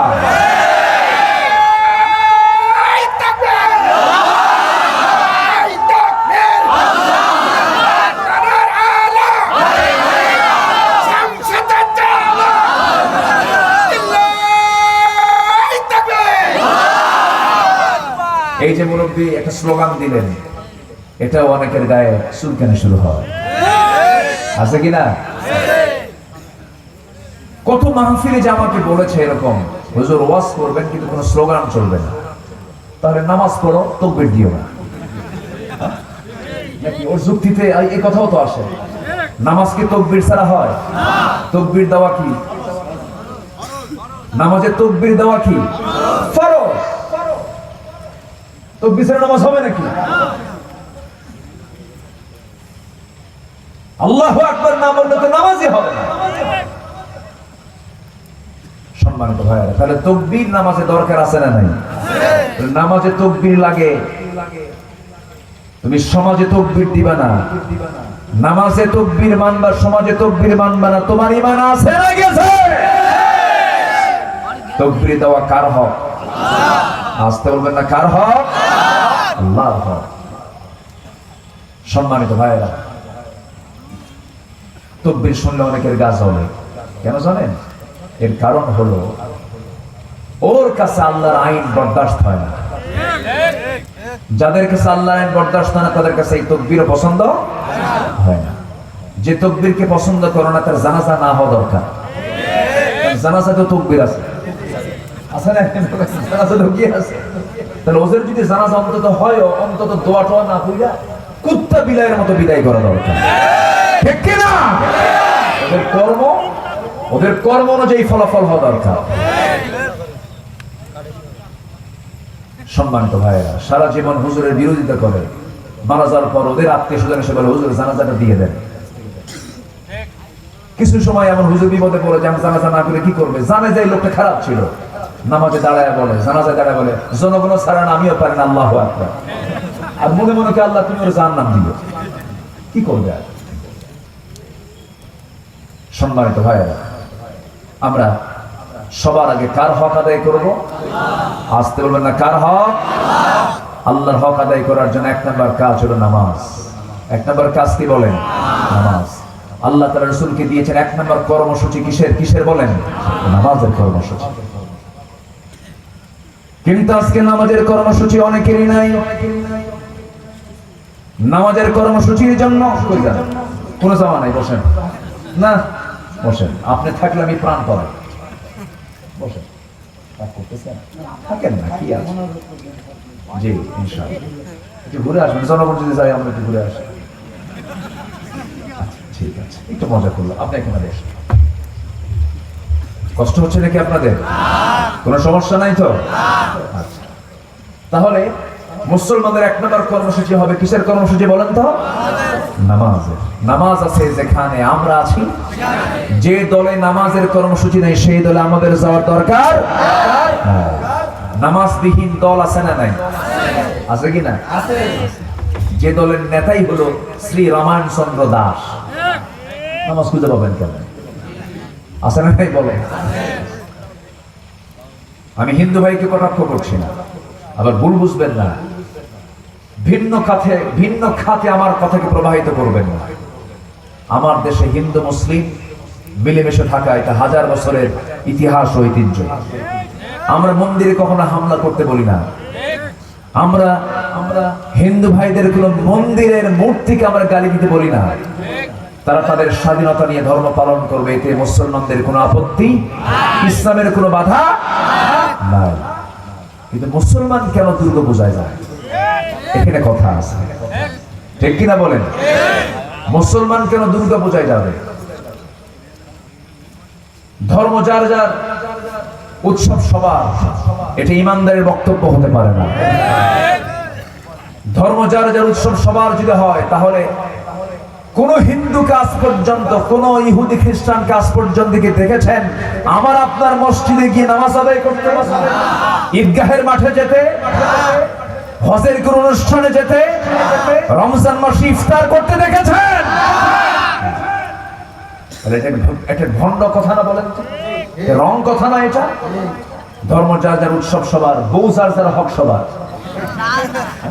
চাকরি যার যার, বেতন সবার। রাগ করতেছেন নাকি আপনারা? চাকরি যার যার, বেতন তার তার, বউ যার যার, হক তার তার, ধর্ম যার যার, উৎসব তার তার। উৎসব তো সবার হবে না। দুর্গা পূজা আমার উৎসব নয়, দুর্গা পূজা হিন্দু ভাইদের উৎসব। আমাদের জন্য দুটো ঈদ আছে, ঈদুল আজহা, ঈদুল ফিতর, এটা আমাদের উৎসব, এটা অন্য কারো উৎসব নয়। ঈদুল ফিতরের সঙ্গে সম্পর্ক হলো রোজাদারের সম্পর্ক। রোজাদার বিহীন কোন ব্যক্তির জন্য ঈদুল ফিতর নয়। ঈদের মাঠে নামাজ রোজাবিহীন কোন ব্যক্তি ঈদের নামাজের জন্য উপযুক্ত নয়। এগুলো হক, এগুলো কি বলেন? হক। তাহলে আল্লাহর হক আমরা এক নম্বর আদায় করবো। ইবাদত করবো কার? নামাজ পড়বো কয় ওয়াক্ত? আসতে হলো, নামাজ পড়বো কয় ওয়াক্ত? 5 ওয়াক্ত। নামাজকে আমরা কখনো ছেড়ে দেব না। নামাজ কেন্দ্রিক জীবনটা সাজায় নেব। নামাজ পড়তে নিয়ে ভাববো আমার এই সেজদা হয়তো আমার জীবনের শেষ সেজদাও হতে পারে, আমার রুকু আমার জীবনের শেষ রুকু হতে পারে। আমি প্রায় আল্লাহর কাছে এই দোয়াটা করি, আল্লাহ 24 ঘন্টার মধ্যে শ্রেষ্ঠ সময় হলো নামাজের সময়। আমার মৃত্যু যেহেতু তুমি আল্লাহ দিবেই, আমি মরেই যাব, আমার মরণটা যেন সেজদার মধ্যে হয়। এই দোয়াটা আমি প্রায় করি। আমার বন্ধুগণ, কোন শেষ ভালো যার, সব ভালো তার। আল্লাহর কাছে এই দোয়াটা আরেকবার করি, 2 নম্বর দোয়া করি, আল্লাহ এই জমিনের মধ্যে শ্রেষ্ঠ জমিন হলো মদিনার জমিন, মক্কার জমিন। আল্লাহ মৃত্যু যেহেতু হবে, রাসূলের মদিনায় মৃত্যুটা দিয়ে দিও। আমি প্রায় দোয়াটা প্রায় করি। সাইয়েদনা ওমর ফারুকের মতো মানুষ, বদর হয়ে গেছে, উহুদ হয়ে গেছে, খন্দক হয়ে গেছে, যুদ্ধ শেষ হয়ে গেছে, মুসলমানদের বিজয় যখন নিশ্চিত হয়ে গেছে, অর্ধ দুনিয়ার শাসন করছেন ওমর ফারুক, যুদ্ধ হওয়ার কোনো সম্ভাবনা আর নাই। এমন সময় তিনি দোয়া করতেছেন, প্রায় দোয়া করতেন, আল্লাহ আল্লাহুম্মা রযুকনি শাহাদাতান ফি সাবিলিক ওয়াজআল মাউতি ফি বালাদি রাসূলিক। আল্লাহ তোমার কাছে আমি শহীদের মৃত্যু তোমার কাছে কামনা করি, আল্লাহ তুমি আমাকে শহীদের মৃত্যু দিবা এবং মৃত্যু আমার যেহেতু হতেই হবে নবীর শহরে আমার মৃত্যুটা দিয়ে দিবা। এই দোয়াটা তিনি প্রায় করতেন। কিন্তু তিনি যে শহীদ মৌত চাচ্ছিলেন এটা কেমন করে সম্ভব? আর মদিনায় আর যুদ্ধ তো কোনো সম্ভাবনা নাই, কিন্তু আল্লাহ রাব্বুল আলামিন তার শাহাদাতের এই দোয়াটা কবুল করে নিয়েছেন। মৃত্যু হয়েছে মদিনা শহরে, ইন্তেকাল করেন নাই, তিনি শহীদ হয়েছেন, রক্ত ঝরিয়েছেন জীবনের শেষ সময়। একজন মুনাফিকের চক্রান্তে পিছন থেকে সেই বিপদগামী কিছু শয়তান শ্রেণীর মানুষ নামাজরত অবস্থায় তার পিঠে চাকু মেরে দিল, ছুরিকাঘাত করলো, রক্তাক্ত হয়ে জমিনে পড়ে থাকলেন। মসজিদের মধ্যে তিনি রক্তাক্ত হয়ে গেলেন। সেই জায়গা থেকে ধরে আনা হলো। সাইয়েদনা ওমর ফারুকের ছেলেকে ডাক দিয়ে বলছেন, কলিজার টুকরা সন্তান, আমার সারা জীবনের দোয়াটা মনে হয় আল্লাহ তাআলা আমার কবুল করে নিয়েছেন। আমি মনে হয় দুনিয়া থেকে বিদায় নিয়ে নেব, কিন্তু আমার আরেকটা শখ হলো আমি আমার নবীর কবরের পাশে শুয়ে থাকবো। কিন্তু জায়গা তো আমার নয়, জায়গা হলো আয়েশা। জায়গা কার? আয়েশা সিদ্দিকা রাদিয়াল্লাহু তাআলা আনহা। আমার মন চাচ্ছে আমার ইন্তেকাল মনে হয় হয়ে যাবে, আমি দুনিয়া থেকে বিদায় নিয়ে নেব, এই রক্ত গোড়ার বন্ধ হবে না। আমার মন বলছে আমি জান্নাতের ঘ্রাণ পাচ্ছি, আমি দুনিয়া থেকে বিদায় নিয়ে নেব। রাসূল আমাকে ডাকতেছেন, আমি মনে হয় আর বাঁচবো না। কলিজার টুকরা সন্তানকে ডাক দিয়ে বলছেন, সন্তান যাও আয়েশার কাছে একটু গিয়ে আমার সালামটা বলো, আমার সালাম জানিয়ে বলো আয়েশা যদি তার নিজের জায়গায় যদি আমার জন্য একটু দিয়ে দিত, আমার বড় শখ আমি নবীর পাশে শুয়ে থাকবো। আমার ভাই আবু বকর নবীর পাশে শুয়ে আছেন, আমি তার পাশে শুয়ে থাকবো, একটু আমার সালাম জানাই, আমার শেষ আর চাওয়াটা একটু বলো। আম্মা জান আয়েশা সিদ্দিকার সামনে গিয়ে যখন এই প্রপোজটা দেওয়া হলো, তিনি কেঁদে ফেললেন আর বললেন, আমার বড় শখ ছিল আমি আমার নবীর পাশে ঘুমাবো, কিন্তু ইসলামের সবচেয়ে বড় খলিফা দ্বিতীয় খলিফা ওমর ফারুকের মতো মানুষ আমার কাছে চাইলে কি আমি মানা করতে পারি? আমি আমার নিজের জায়গা আমি ওমর ফারুককে দান করে দিলাম। মুসলমানদের কলিজা ছোট না বড়? আম্মা জান আয়েশা তার জায়গাটা দিয়ে দিলেন। নিজের চোখে জায়গাগুলো দেখে এসেছি, মদিনায় বহুবার দেখেছি। আমার নবীজি যেখানে শুয়ে আছেন তার সাথে শুয়ে আছেন আবু বকর, তার সাথে শুয়ে আছেন ওমর ফারুক রাদিয়াল্লাহু তাআলা আনহু। লা তারফাউ আসওয়াতাকুম ফাওকা সাওতিন নবী। এই আয়াতটা ওই কবরের উপরে, ওই কবরস্থানের উপরে আয়াতটা লাগানো আছে। এই আয়াতটা নাজিল হয়েছে ওমর ফারুক এবং আবু বকর সিদ্দিক রাদিয়াল্লাহু আনহু, এই দুইজনের শানে আয়াতটা নাজিল হয়েছিল। কোন দিন আয়াতটা নাজিল হয়েছিল? আমার নবীজি আয়াত এরকম বয়ান করছিলেন, সব সাহাবীরা বয়ান শুনছিলেন। বয়ানের মাঝে রাসূল লক্ষ্য করে দেখেন ওমর ফারুক এবং আবু বকর সিদ্দিক রাদিয়াল্লাহু আনহু দুজন তারা তর্ক বিতর্ক করছিলেন। তর্ক বিতর্ক করতে করতে দুজনের কথার আওয়াজ আমার নবীর আওয়াজের চাইতে বেশি হয়ে যাচ্ছিল। আওয়াজটা বেশি হয়ে যাচ্ছিল, নবীর কষ্টের কারণ হয়ে গেল। হারে আমি দ্বীনের কথাগুলো বলি আর এই দুইজন কথাগুলো বলে আমার কথার চাইতে বড় করে পরিবেশটা নষ্ট করে ফেলে। আল্লাহ তাআলা সহ্য করলেন না, সঙ্গে সঙ্গে আয়াত নাযিল হয়ে গেল, লা তারফাউ আসওয়াতাকুম ফাওকা সাওতিন নবী। তোমরা তোমাদের আওয়াজ নবীর আওয়াজের চাইতে বড় করো না, যদি বড় করে ফেলো আনতাহবাতা আমালুকুম, তোমাদের আমলগুলোকে আল্লাহ রাব্বুল আলামিন সব কাট করে দিবেন। নামাজ কবুল হবে না, রোজা কবুল হবে না, জিহাদ কবুল হবে না এই বেয়াদবির জন্য। এই আয়াত যেদিন নাযিল হয়েছে সেই দিন থেকে শুরু করে নিয়ে আমার নবীর মৃত্যুর দিন পর্যন্ত ওমর ফারুক রাদিয়াল্লাহু তাআলা আনহু নবীর সামনে কখনো জোর আওয়াজে কথা বলেন নাই। এত আস্তে কথা বলতেন যে রাসূল বলতেন, ওমর তোমার কথা তো আমি শুনতেই পাই না। ভয়ে ভয়ে কথা বলতেন। ইসলামে আদবের দরকার আছে না নাই? আস্তে বলবেন না, আছে না নাই? সে আলেমদের উত্তর, সেই নবীদের উত্তরসূরি হচ্ছে আলেম ওলামা। হক্কানি আলেম ওলামার বিরুদ্ধে যারা, হক্কানি আলেম ওলামার সাথে যারা বেয়াদবি করবে তাদের দুনিয়াও শেষ, আখিরাতও শেষ। ঠিক কি না? দুনিয়াও শেষ, আখিরাতও শেষ। বসেন, আমি কি আলোচনা চালাবো? চলবে, কোনো সমস্যা নাই তো? জোরে বলি ইনশাআল্লাহ, জোরে বলি ইনশাআল্লাহ। কষ্ট হচ্ছে না তো? সম্মানিত ভাই, আজকে আমার বিশ্বাস ছিল, আমার একটা আন্দাজ ছিল, আমার অনুমান ছিল আজকে এই মাঠে জায়গা হতো না, তাই না? কিন্তু এমন টাইমে বৃষ্টি হয়েছে, আবহাওয়াটা দুর্যোগপূর্ণ, আকাশে মেঘের ডাকলে তো হ্যাঁ সাইডে প্রচুর বৃষ্টি হয়ে গেছে, বজ্রপাত হয়েছে। এরপর আমরা তো মাহফিলের একটা পরিবেশ পেয়েছি ভাই, জোরে বলি না আলহামদুলিল্লাহ। নূহ আলাইহিস সালাতু ওয়াস সালাম একজন আল্লাহর নবী ছিলেন, তিনি দাওয়াত দিয়েছেন 900 বছর, তাও শুধু দিনে না, ইন্নী দাউতু কওমি লাইলা ওয়ান নাহারা, দিনে রাতে তিনি দাওয়াত দিয়েছেন। ইসলাম কবুল করছে মাত্র 80 থেকে 90 জন, আর এখানে আছে হাজার হাজার মানুষ। বলি আলহামদুলিল্লাহ, মন খারাপের কোনো কারণ নাই, ঠিক আছে না? বলি আলহামদুলিল্লাহ। আমি খুবই খুশি যে একটা লোক নড়াচড়া করছেন না, আলহামদুলিল্লাহ। একটু আমরা শেষ পর্যন্ত থাকবো, জোরে বলি ইনশাআল্লাহ। আজকে আলোচনার সাবজেক্ট কি বলেন তো? হক। মাহফিলের একটা হক আছে না নাই? এই মাহফিলের হক কি বলেন তো? বলেন কি? শেষ পর্যন্ত ধৈর্য ধরে বসে মোনাজাত পর্যন্ত থাকে, এটা একটা মাহফিলের হক। আল্লাহ কবুল করুন, জোরে বলি আমিন। তাহলে আল্লাহ তাআলার দাসত্ব যে আমরা করতে যাবো, তার 1 নম্বর কাজ হলো নামাজ হবে অসময়ে না সময়। বলেন অসময়ে না সময়? সময়। আমার রাসূলকে প্রশ্ন করা হলো, আইয়ুল ইসলামি খায়রুন, ইসলামের মধ্যে সবচেয়ে শ্রেষ্ঠ কাজগুলো কি হে রাসূল, আপনি জানিয়ে দেন। আমার রাসূল সেখানে 3টা কথা বললেন। 1 নম্বর হলো আসসালাতু আলা ওয়াক্তিহা, সময় মতো নামাজ। নাম্বার 2 হলো বিররুল ওয়ালিদাইন, পিতামাতার সঙ্গে সুন্দর আচরণ করা। নাম্বার 3 হলো ওয়াল জিহাদ ফি সাবিলিল্লাহ, আল্লাহর রাস্তায় জিহাদ করা। এই আয়াতের সঙ্গে অনেকটা মিল থেকে যায়। রাসূলের জামানের যে হাদিস, এই হাদিসের সঙ্গে আয়াতের অনেকটা মিল আছে, 2টা মিল আছে।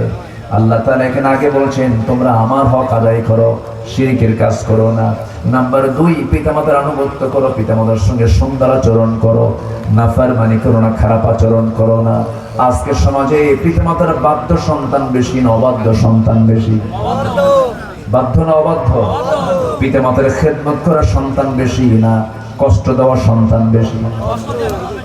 বলেন বলেন বলেন। সমাজে আজকে শিক্ষিতের হার বেশি না অশিক্ষিতের হার বেশি? বলেন, শিক্ষিতের হার বেশি না অশিক্ষিতের হার বেশি? হ্যাঁ, শিক্ষিত বেশি তো এখন।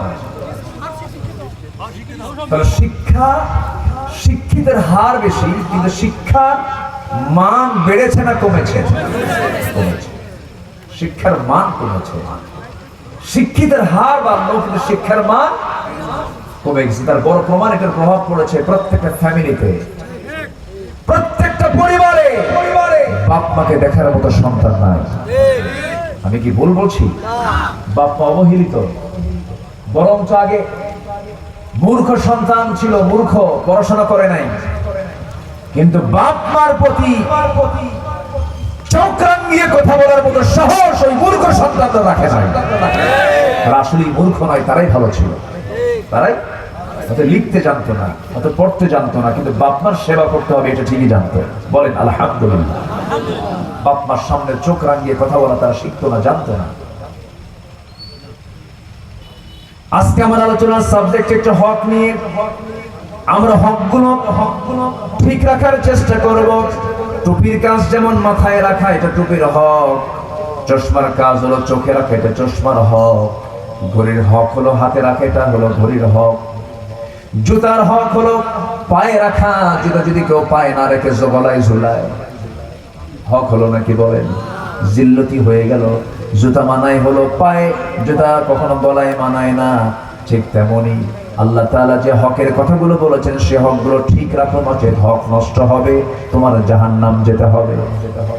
কোন হককে নষ্ট করবে না। আমার হক আগে আদায় করো, নামাজটা ঠিক করো, নামাজ কেন্দ্রিক জীবন যাপন করো। সাহাবে কেরামদের মধ্যে নামাজের কোনো কমতি ছিল না, তারা নামাজটাকে রেগুলার করেছেন, নামাজকে কখনো তারা নষ্ট করেন নাই।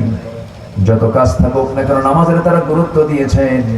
আমার বন্ধুগণ, আমার নবী সবার আগে নামাজের খবরটা রাখতেন, পরিবারে নামাজের খবরটা রাখতেন, সন্তানদের নামাজের খবরটা রাখতেন। নামাজের ব্যাপারে আমার নবীজি খুব সিনসিয়ার ছিলেন, খুব সতর্ক ছিলেন। আমার নবীজির জীবনে এক ওয়াক্ত কখনো নামাজ কাজা হয় নাই। নবীজির জীবনে এক ওয়াক্ত নামাজ কাজা করেছেন এমন কোন রেকর্ড নাই। সবচেয়ে বেশি ব্যস্ত ছিলেন মুহাম্মদ সাল্লাল্লাহু আলাইহি। আপনার কত ব্যস্ততা, আপনি কত ব্যস্ত মানুষ। আমার নবীর মতো ব্যস্ত জীবন, এরকম জীবনের মানুষকে পৃথিবীতে কিয়ামত পর্যন্ত আর আসবে না। এত মহা ব্যস্তময় জীবন ছিল তার। এত ব্যস্তময় জীবনের মাঝেও তার নামাজ এক ওয়াক্ত কাজা হয় নাই, নামাজ তার নষ্ট হয় নাই। কারণ নামাজ হচ্ছে আল্লাহর হক, নামাজকে নষ্ট করা যাবে না। রাসূল বলেছেন, দাঁড়িয়ে পারো না বসে পড়ো, বসে পারো না শুয়ে পড়ো। সমুদ্রের মধ্যে তুমি হাবুডুবু খাচ্ছ, তোমার সেন্সটা ঠিক আছে, তুমি যদি ওই সময় জানতে পারো নামাজের সময় হয়ে গেছে, ইশারা করে হলেও ওই সময় তোমাকে নামাজ পড়তে হবে। কোন মহিলার পেটে বাচ্চা, ডেলিভারির সময় হয়ে গেছে, সন্তানটা দুনিয়াতে আসতেছে, নেফাজের হুকুম এখনো হয় নাই। নেফাজের হুকুমটা হলো সন্তানটা পরিপূর্ণ আকারে দুনিয়াতে আসতে হবে। সন্তানটার মাথা দুনিয়াতে এসেছে, বডিটা মার পেটের মধ্যে রয়ে গেছে, এমন সময়ে যদি মার যদি সেন্স ঠিক থেকে যায়, নেফাজের হুকুম আসে নাই, ওই সময় তাকে ইশারা করে নামাজটা পড়তে হবে। নামাজের কোনো মাফ নাই। মস্তিষ্ক বিকৃত না হওয়া পর্যন্ত নামাজ মাফ হবে না। এত গুরুত্বপূর্ণ একটা কাজ হলো নামাজ। রাসূল বললেন, কাফের চিনতে চাও নাকি আর মুমিন চিনতে চাও নাকি? কাফের যদি চিনতে চাও, কাফের নামাজ পড়ে না, আর মুমিন যদি চিনতে চাও, মুমিন নামাজ পড়ে। আল ফারকু বাইনাল মুমিন ওয়াল কাফির তারকুস সালাহ। এত বড় একটা অপরাধ হলো নামাজটাকে ছেড়ে দেওয়া। দুঃখে বুকটা ফেটে যায়। দেশ স্বাধীন হয়েছে ৭১, আজকে ২০২৪ সাল। সমস্ত পার্লামেন্টের অধিকাংশ মেম্বাররা হলো মুসলমান। এত আইন পাস করলো, আজকে জাতির কল্যাণের জন্য, জাতিকে জান্নাতের পথ দেখানোর জন্য অন্তত আজ পর্যন্ত নামাজের বিল কেউ পাস করতে পারলো না। তাহলে কি যারা নামাজের বিল আনতে পারে না, তারা কি আমাদের আখিরাতের বন্ধু না দুশমন? আখিরাতের বন্ধু না দুশমন? দুশমন। তারা প্রত্যেকদিন তাহাজ্জুদ করে। আমার বন্ধুগণ, অথচ আল্লাহ রাব্বুল আলামিন, আমি আব্দুল্লাহ আমিন আমার কথা নয়, আল্লাহ বলছেন, শোনো, তোমরা যারা ক্ষমতা পাবে, রাষ্ট্রীয় ক্ষমতায় যারা অধিষ্ঠিত হবে, তোমাদের কণ্ঠভোটে যারা তোমাদের কণ্ঠভোটে তোমাদের যখন আইনটা পাস হবে, তোমাদের দায়িত্ব হলো, আমি আল্লাহ তোমাদেরকে 4টা দফা দিয়ে দিলাম। 1 নম্বর হলো আমার হক। 1 নম্বর কার হক? আল্লাহর হক। আল্লাহ বলছেন 4টা হক তোমরা আদায় করবে। 1 নম্বর হচ্ছে আমি আল্লাহ আমার হক আদায় করো। ওই হকটা সমাজে চালু করে দাও। যারা পারেন ঠোঁট মিলে আমার সঙ্গে আয়াতটা বলুন, আল্লাযীনা ইম্মাক্কান্নাহুম ফিল আরদি আকামুস সালাহ ওয়া আতাবুস যাকাহ ওয়া আমারু বিল মা'রুফি ওয়া নাহাউ আনিল মুনকার ওয়ালিল্লাহি আকিবাতুল উমুর। জোরে বলুন আল্লাহু আকবার। আল্লাহ রাব্বুল আলামিন বলেন, এই দুনিয়ার জিন্দেগিতে আমি যাদেরকে রাষ্ট্রীয় ক্ষমতা দান করব, 1 নম্বর কাজ হবে তারা আল্লাহর হক সমাজে চালু করে দেবে, নামাজটাকে সমাজে কায়েম করবে। 1 নম্বর হক কার হক বলে? নামাজ কায়েম করবে। আজকে নামাজ যদি রাষ্ট্রীয় পর্যায়ে কায়েম হতো, সমাজে নামাজি লোক বেশি হতো না কম হতো? বলেন বলেন বলেন। আজকে সমাজে নামাজি বেশি না বেনামাজি বেশি? আমি কি দোয়া করে দেব? ওঠেন কেন? যাচ্ছেন না তো? কই যাচ্ছেন? বসেন, একটু বসেন। আমি খুবই আনন্দিত আজকে। ওই যে চা আসতেছে, চা কারে খাওয়াবেন? ভিতরে দিয়ে দেন। আলহামদুলিল্লাহ। সম্মানিত ভাইয়েরা, নামাজটা কার হক বলেন? আল্লাহর হক। এরপরে আল্লাহ বলছেন ওয়া আতাউজ যাকাত, তারা যাকাত আদায় করবে। যাকাত মানে সংগ্রহ করার দায়িত্ব কি ব্যক্তির না রাষ্ট্রের? আসতে পারে। মূলত দায়িত্ব কার? ব্যক্তির না রাষ্ট্রের? আচ্ছা, এটা কি আছে? বলেন, এটা কি আছে? আমি শুধু একটা হিসাব দিই, পরিসংখ্যান দিচ্ছি আপনাকে। যদি ব্যাংকিং হিসাব অনুযায়ী, শুধু ব্যাংকিং মানে ব্যাংক ছাড়া না, শুধু ব্যাংকিং হিসাব অনুযায়ী যদি আমার দেশে ব্যাংকের অ্যাকাউন্ট সার্চ করে যে টাকা থাকে, এই ব্যাংকের হিসেব অনুযায়ী যদি যাকাত প্রত্যেক বছর আদায় করা হতো, এই দেশে প্রায় ৪,৫০০ ইউনিয়ন আছে। এই যাকাতের টাকা যদি বন্টন করা হতো প্রত্যেকটা ইউনিয়নে যাকাতের টাকা জমা হতো প্রতি বছর ৪৩ কোটি টাকা। আমার কথা কি বুঝে আসতেছে? তাহলে এই যাকাত যদি ঠিক মতো আদায় হয়, সমাজে কি গরিব থাকার কথা? সমাজে কি অসহায়ত্ব থাকার কথা? যাকাত বান্দার হক। যাকাত কার হক? বান্দার হক। সেই যাকাত কি আজকে সমাজে চালু আছে না সুদ চালু আছে? বলেন কি চালু আছে? বলেন সুদ চালু। যাকাত চালু থাকলে সুদ থাকতে পারত না। নামাজ চালু থাকলে পরে মদ থাকতো না। নামাজ কায়েম থাকলে পরে মদের বোতল খুঁজে পাওয়া যেত না, জেনার লাইসেন্স খুঁজে পাওয়া যেত না, সুদের কারবার দেখা যেত না, তাসের কারবার দেখা যেত না, জুয়ার কারবার দেখা যেত না, ক্যাসিনোর কারবার দেখা যেত না, কাম কুকাম গুলো সব বন্ধ হয়ে যেত। নামাজ আছে যেখানে বেহাপনা নাই সেখানে, নামাজ আছে যেখানে অশ্লীলতা নাই সেখানে, কারণ ইন্নাস সালাতা তানহা আনিল ফাহশাই ওয়াল মুনকার ওয়া লাযিকরুল্লাহি আকবার। নামাজ প্রত্যেকটা ফাহিশা কাজ থেকে মানুষকে দূরে রাখে, কিন্তু আজকে নামাজ শুধু আদায় হয়। আজান হলো, কেউ ইচ্ছায় গেল, কেউ ইচ্ছায় গেল না, কিন্তু রাষ্ট্রের পর্যায়ে নামাজ কায়েম হলে নামাজ পড়তেই হবে, নামাজের কোনো মাফ। কোন ইমাম বলেছেন ইসলামী রাষ্ট্রে যদি কোনো নাগরিক নামাজ না পড়ে তাকে ফাঁসির মঞ্চে ঝুলিয়ে মার। এরকম ইমামদের মত আছে। কিন্তু এত বড় অপরাধ হচ্ছে নামাজ ছেড়ে দেওয়া। আমার বন্ধুগণ, সেই নামাজ আমরা কেউ ছেড়ে দেব না। নামাজ হলো আল্লাহর হক। নামাজ 5 ওয়াক্ত পড়বো এমন সিদ্ধান্ত সবাই নিতে পারবেন নাকি? একটু হাত তুলে দেখান তো দেখি। যারা যারা আসছেন আজকে অন্তত সিদ্ধান্ত নেব আল্লাহর হক 5 ওয়াক্ত নামাজ আমরা কেউ ছাড়বো না। জোরে বলি ইয়া আল্লাহ, আরো জোরে ইয়া আল্লাহ। আমাদেরকে 5 ওয়াক্ত সালাত জামাতের সাথে আদায় করার তৌফিক তুমি আল্লাহ দিয়ে দাও। জোরে বলি আমিন, আরো জোরে আমিন। হাত নামান। নামাজ কি মানে নামাজ কি জোর করে পড়বো না তৃপ্তি নিয়ে পড়বো? বলেন বলেন বলেন বলেন। নামাজ কি প্রেসার দিয়ে পড়বো না মন খুলে পড়বো? মন খুলে। নামাজের মধ্যে একটা মজা পেতে হবে। সেই নামাজের মধ্যে মজাটা কি? একটু মনোযোগ দিক, কান লাগিয়ে শুনবেন। নামাজের 1 নাম্বার মজা যদি পেতে চান, 1 নাম্বার কাজ হলো নামাজের মধ্যে যে সূরাগুলো পড়তেছে সেই সূরাগুলোর অর্থগুলো একটু জানার চেষ্টা করা। নামাজের মধ্যে আমি মজা পেয়ে যাব।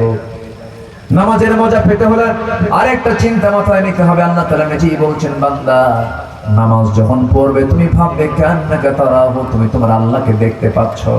ওয়া ইল্লাম তাকুন তারাহু ফাইন্নাহু ইয়ারাক, তুমি যদি আল্লাহকে না দেখতে পাও আল্লাহ তোমাকে অবশ্যই দেখছেন। এমন করে তুমি নামাজ পড়বা। যেরকম সুবহানাল্লাহ। নামাজ হলো কার সঙ্গে সাক্ষাৎ করা। আসতে বলবেন না, কার সঙ্গে সাক্ষাৎ করা। সাহাবে কেরামদের নামাজ ছিল জীবন্ত নামাজ, প্রাণযুক্ত নামাজ। নামাজের মধ্যে তারা মজা পেয়েছেন। একজন সাহাবীর ইতিহাস সবার কম বেশি জানা আছে। আমার নবীর জামাই ছিলেন, 4 নাম্বার খলিফা ছিলেন, খুব দামি সাহাবী ছিলেন, বড় যোদ্ধা ছিলেন। সাইয়েদনা আলী রাদিয়াল্লাহু তাআলা আনহু এত বড় দামি একজন সাহাবী ছিলেন, এত মনোযোগী মুসল্লি ছিলেন। কিয়ামত পর্যন্ত এমন জাতীয় মুসল্লি আর খুঁজে পাওয়া যাবে না। সাইয়েদনা আলীর নামাজের মনোযোগ এত গভীর ছিল যে যুদ্ধের ময়দানে যুদ্ধ করতে গেছেন, পায়ের মধ্যে তীর ঢুকেছে। সেই তীরটা কেউ বের করতে পারে না। নবীর কাছে পরামর্শ চাওয়া হলো। রাসূল বলেন, সাহাবীরা আমার আলীর নামাজের মনোযোগটা কেমন আমি রাসূল আমি জানি। তোমরা তার পা থেকে অন্য সময় তোমরা তীরটা টান মেরে বের করতে পারবে না, তবে আমি জানি আমার আলী যখন নামাজে দাঁড়াবে নামাজের মধ্যে তোমরা তার পা থেকে টান মেরে তীর বের করতে পারবে। আমার আলী কোনো বাধা দেবে না। আমার আলী যখন নামাজে দাঁড়াবে সেই সময় তোমরা তার অপারেশন শুরু করে দেবে।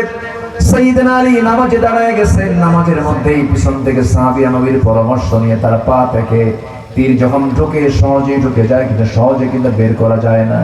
সেই বিদ্ধ হওয়া সেই তীরটা পা থেকে নবীর পরামর্শ নিয়ে তারা টান মেরে যখন বের করতে নিচ্ছিলেন, এমন সময় কিতাবের মধ্যে আসছে গোশতগুলো ছিঁড়ে ছিঁড়ে আসতেছিল, দর দর করে টপ টপ করে রক্ত পড়তেছিল। সেই টান মারার সময় তিনি নামাজ পড়ে যাচ্ছিলেন, আল্লাহর কসম করে তার মুখ থেকে চুল পরিমাণ কোনো আওয়াজ বের হয় নাই। নামাজ শেষ করে ফেলেছেন। নামাজ শেষ করার পরই পায়ের দিকে তাকায় দেখেন যন্ত্রণাদায়ক সেই বিদ্যুদায়ক সেই তীরটা তার পা থেকে কে যেন টান মেরে বের করে নিয়েছে। সেই তীরটা তিনি দেখতে পাচ্ছেন না। প্রশ্ন করলেন, ভাইরা আমার, এত কষ্টের যন্ত্রণা সেই তীরটা আমার পা থেকে কে টান মেরেছে? আমার তো সেই তীরটা আমার পায়ে দেখি না। সবাই বলে, নামাজের মধ্যে আমরা তোমার পা থেকে তীরটা টান মেরে বের করে নিয়েছি। আলী বলেন, আল্লাহর কসম করে বলি, আমি যখন নামাজে দাঁড়িয়েছি তোমরা আমার নামাজের মধ্যে কখন তীরটা টান মেরে বের করেছো আমি আলী বিন্দু পরিমাণ কোনো টের পাই নাই। নামাজের মধ্যে মজা পেতে হবে, নামাজের মধ্যে একটা তৃপ্তি পেতে হবে। আমার বন্ধুগণ, আবার বুঝবো না যে নামাজের মধ্যে দুনিয়ার কথা মনে হবেই না হবে। নামাজের মধ্যেই তো দুনিয়ার কথা সবচেয়ে বেশি মনে হয়ে যায়। এখানে যারা বসে আছেন কেউ বুকে হাত দিয়ে বলতে পারবেন কি নামাজের মধ্যে দুনিয়ার কথা মনে হয় না? মনে হয়ে যায়। হঠাৎ করে একদিন এক সাহাবীর মনে হলো নামাজের মধ্যে দুনিয়ার কথা মনে হয়, নামাজ আমার কবুল হবে কিনা জানি না। নবীর কাছে গেলেন, নবীজি নাই। সাইয়েদনা আলীর কাছে গিয়ে বলছেন, আলী, নামাজের মধ্যে মাঝে মাঝে দুনিয়ার কথা মনে হয়, নামাজ আমার কবুল হবে নাকি? সাইয়েদনা আলী শক্ত ফতোয়া দিলেন, নামাজ কবুল হবে না। এই ফতোয়া শুনে ওই সাহাবীটা হতাশ চিত্তে বাড়িতে চলে গেলেন। নবীর কাছে সংবাদ চলে এলো। রাসূল বললেন, তোমার কাছে কোন এক বেদুইন সাহাবী এসেছিলেন, তুমি তার জবাবে কি বলেছো? নামাজের মধ্যে দুনিয়ার কথা মনে হলে নামাজ কবুল হবে না, তাই নাকি?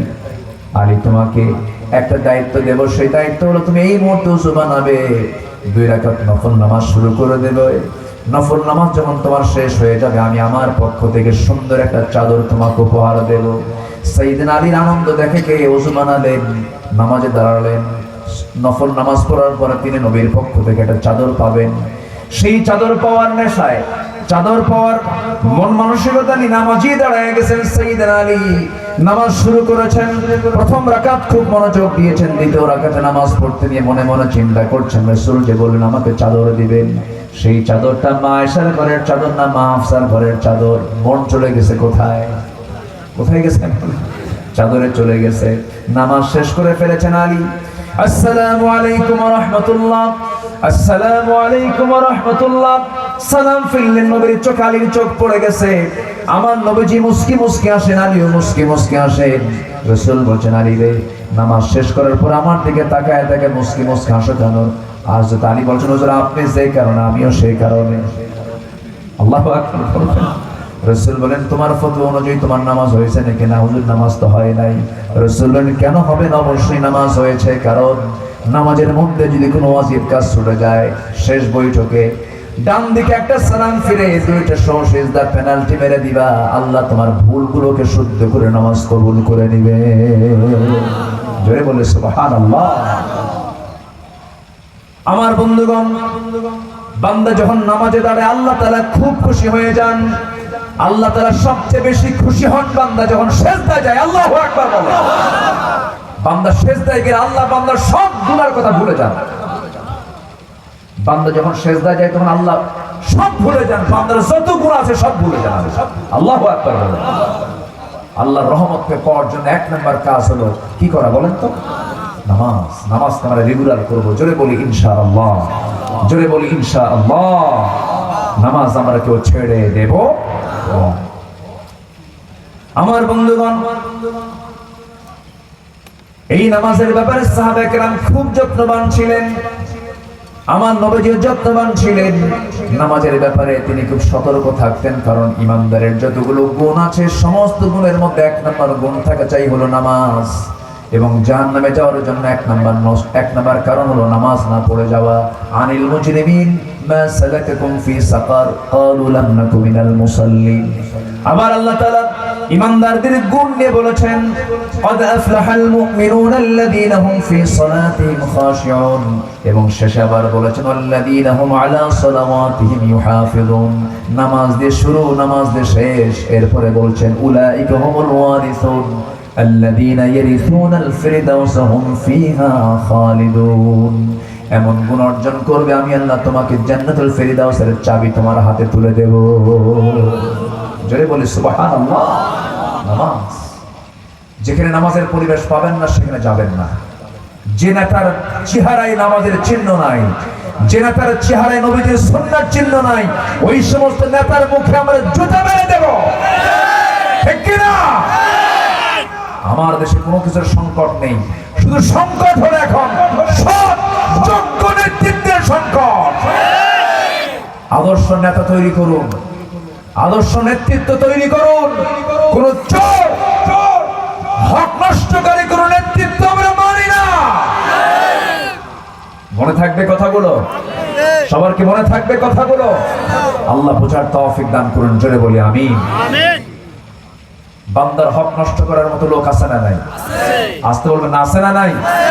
শাসক তো অমরও ছিলেন, শাসক অমরও ছিলেন, কি ঠিক কিনা বলেন? আমরা এমন একটা শাসক আমরা চাই না? আমরা অমর শাসক ভালো হয়েছেন কিসের কারণে বলেন? কিসের কারণে? কোরআনের নাম হলো ফুরকান, আর ওমরের নাম হলো ফারুক। ওমরের নাম কি? ফারুক। কোরআনের জীবন্ত রূপ ছিলেন ওমরে ফারুক রাদিয়াল্লাহু তাআলা। জোরে বলেন আল্লাহু আকবার। ওমর ছিলেন আগে জিরো। ওমর আগে কি ছিলেন? জিরো। তিনি হিরো হয়েছেন কি মেনে? কি মেনে বলেন? কোরআন মেনে তিনি হিরো হয়েছেন। জিরো ছিলেন, কি ছিলেন? জিরো। রাসূলকে মারার জন্য যায় সে লোক কি হিরো হয় না জিরো হয়? জিরো ছিলেন। রাসূলকে মারতে গেছেন তখন তিনি ছিলেন জিরো। আর ঈমান এনেছেন, কোরআন মেনেছেন, হয়ে গেছেন কি? হিরো হয়ে গেছেন। জান্নাতের সংবাদ দুনিয়াতে বসে পাইছেন। সুবহানাল্লাহ বলবেন না? রাসূল বলেছেন ওমর ফিল জান্নাহ। আল্লাহু আকবার। আমার ওমর জান্নাতি। জোরে করে আল্লাহু আকবার। আমি নবী, আমি শেষ নবী, আমার পরে যদি কোনো নবুয়তের সিলসিলা জারি থাকতো লাকানা ওমর, আমার এই ওমর হতো নবী। এরকম সুবহানাল্লাহ। এমনি নয়, একটা মাত্র কারণ, সেটা হলো তার সম্মান বাড়িয়ে দিয়েছে কি? আমার আপনার সম্মান বাড়বে কি দিয়ে? আসতে বলবেন না, কি দিয়ে? কোরআন ছেড়ে দেব, লাঞ্ছিত হব। গোটা পৃথিবীতে আজকে মুসলমান লাঞ্ছিত হওয়ার এক নম্বর কারণ হলো কোরআনটাকে ছেড়ে দেওয়া। আপনি কোন দল করেন, যে দলের বাস্তবায়ন কোরআন হবে না, কোরআন দিয়ে হবে না, সেই দল আমাদের করা যাবে। সম্মানিত ভাইরা, শাসক ছিলেন ওমর। তারা ছিলেন বাহ্যিকভাবে যেমন বড় বিশাল সাম্রাজ্যের যারা খলিফা ছিলেন, আবার মানুষের মনোজগতেরও তারা সম্রাট ছিলেন। আল্লাহু আকবার বলেন। মনের জগৎটাকে তারা দখল করেছেন। তারা মুকুটহীন সম্রাটও ছিলেন মনের জগতের দিক থেকে, আবার তারা ছিলেন গোটা দুনিয়ারও সম্রাট ছিলেন। আল্লাহু আকবার বলেন। আমরা এমন শাসক কি দেখতে চাই? আমরা আসতে পারি, আমরা এমন শাসক কি দেখতে চাই? দেখতে হবে কি দিয়া? দেখতে হবে কি দিয়া? একটা মানুষকে মাপবো কি দিয়া? আমাদের মাপকাঠি কি? আমাদের মাপকাঠি কি? কোরআন। কোরআন হচ্ছে আমাদের মাপকাঠি। আল্লাহ বোঝার তৌফিক দান করুন। জোরে বলি আমিন। সাইয়েদনা ওমর ফারুকের শাসনামলে একজন গভর্নর ছিলেন। ওমরের জীবন বলতেছেন, শুধু একজন গভর্নরের জীবনটা বলতেছে। একটু বলি, আমি শেষের দিকে আস্তে আস্তে যাব। সম্মানিত ভাইয়েরা, তিনি ছিলেন একটা প্রদেশের গভর্নর। খলিফা ওমর ফারুকই তাকে নিযুক্ত করেছেন। বললেন, সাইদ বিন আমির, তুমি হিমসের দায়িত্ব পালন করো। এক বছরে যেতে না যেতে জনগণ তার বিরুদ্ধে রিপোর্ট করলো। মদিনা এসে বলল, এই গভর্নর হবে না, বাদ দেন। কেন? তার বিরুদ্ধে 4টা অভিযোগ দিল। কয়টা অভিযোগ দিল বলেন তো? 4টা অভিযোগ তার বিরুদ্ধে দেওয়া হলো। 4 অভিযোগের ভিতরে 1 নম্বর অভিযোগ হলো, আমিরুল মুমিনিন ওমর ফারুক রাদিয়াল্লাহু তাআলা আনহু, এই গভর্নর আমাদের চলবে না। কেন? 1 নম্বর অভিযোগ হলো প্রত্যেক দিন অফিসে দেরি করে আসে। নাম্বার 2 অভিযোগ হলো সপ্তাহে 1 দিন আসে না। সপ্তাহে 1 দিন আসে না। নাম্বার 3 অভিযোগ হলো সন্ধ্যার পরে যখন তার কাছে কোনো কাজ নিয়ে যাই দেখাই করে না। নাম্বার 4 হলো মাঝে মাঝে অফিসে বসে মৃগীর মতো অজ্ঞান হয়ে সিটে পড়ে থাকে। এই 4টা অভিযোগ জনগণ তার বিরুদ্ধে দিল। এমন অভিযোগ কি এখন দেওয়ার কোনো সুযোগ আছে? আসতে খাওয়া সুযোগ আছে? সুযোগ নাই। সব এখন তো দিনের কাজ রাতেই হয়ে যায়। সোনার বাংলা, সোনার দেশ, দিনের কাম রাতেই শেষ। আচ্ছা, যাই হোক, কষ্ট পাচ্ছেন নাকি আপনারা? সমস্যা নাই। আমরা এতদিন এরকম শুনেছি, মাঝে মাঝে দাদা দাদিও নির্বাচনে চলে আসছে, তাই না? বড় মানুষ চলে আসছে। আল্লাহ তুমি আমানত রক্ষা করার তৌফিক সবাইকে তুমি আল্লাহ দিয়ে দাও। জোরে বলি আল্লাহুম্মা আমিন। আপনার এই সিলের দাম আছে না নাই? বলেন, এই ফিঙ্গারপ্রিন্টের দাম আছে না নাই? এটা কি একটা চিহ্ন নয়? এটা কি একটা হক নয়? বলেন, এটা কি একটা হক নয়? এটা একটা হক। আপনি যদি হক নষ্ট করেন, জবাব দিতে হবে কিয়ামতের দিন, আল্লাহ আদালতে, আখিরাতে। নষ্ট করা যাবে না, এটা একটা হক। জনগণ যখন এই 4টা অভিযোগ দিল, সাইয়েদনা ওমর ফারুক শুনলেন, শুনে বললেন, ঠিক আছে তোমরা যাও, আমি এক্ষুনি সাইদ বিন আমিরকে তালাশ করছি। উনি খবর দিলেন, তুমি আসো, যা কিছু আছে সব নিয়ে আসো। সাইদ বিন আমির করলেন কি, ঘটি বাটি যা ছিল না সব ওনার সঙ্গী ছিল। ওই যে ধান যখন বহন করে মাঠ থেকে চাষি, সামনে কিছু ধান পিছনে কিছু ধান থাকে, মাঝখানে যেটা, ওটাকে কি বলে এলাকা? বাট, বাট বলে অথবা বাং বলে, এক একটা এলাকায় একটা শব্দ থাকে। এরকম একটা বাং জাতীয়, বাঘ জাতীয় তিনি ঘাড়ে নিয়ে, সামনে কিছু সামান পিছনে কিছু সামান নিয়ে, একটা দেশের গভর্নর, একটা প্রদেশের গভর্নর তিনি আসতেছেন মদিনার দিকে। সামনে দাঁড়ায় গেলেন। ওমর ফারুক বললেন, সাইদ বিন আমির, তুমি কি একেবারে চলে আসছো? হ্যাঁ, সব কিছু নিয়ে আসছি, আমার সাথে যা দেখতেছেন এছাড়া দুনিয়ার আমার কোনো সম্পত্তি নাই। সুবহানাল্লাহ বলবেন না? উনি একবার হিমস ভিজিট করতে গেছেন, খলিফা তো, উনি তো সেন্ট্রাল খলিফা। ওই হিমস প্রদেশ ভিজিট করতে যাওয়ার আগে তিনি বললেন, গরিবদের একটা তালিকা করো, সবচেয়ে বেশি গরিব কারা।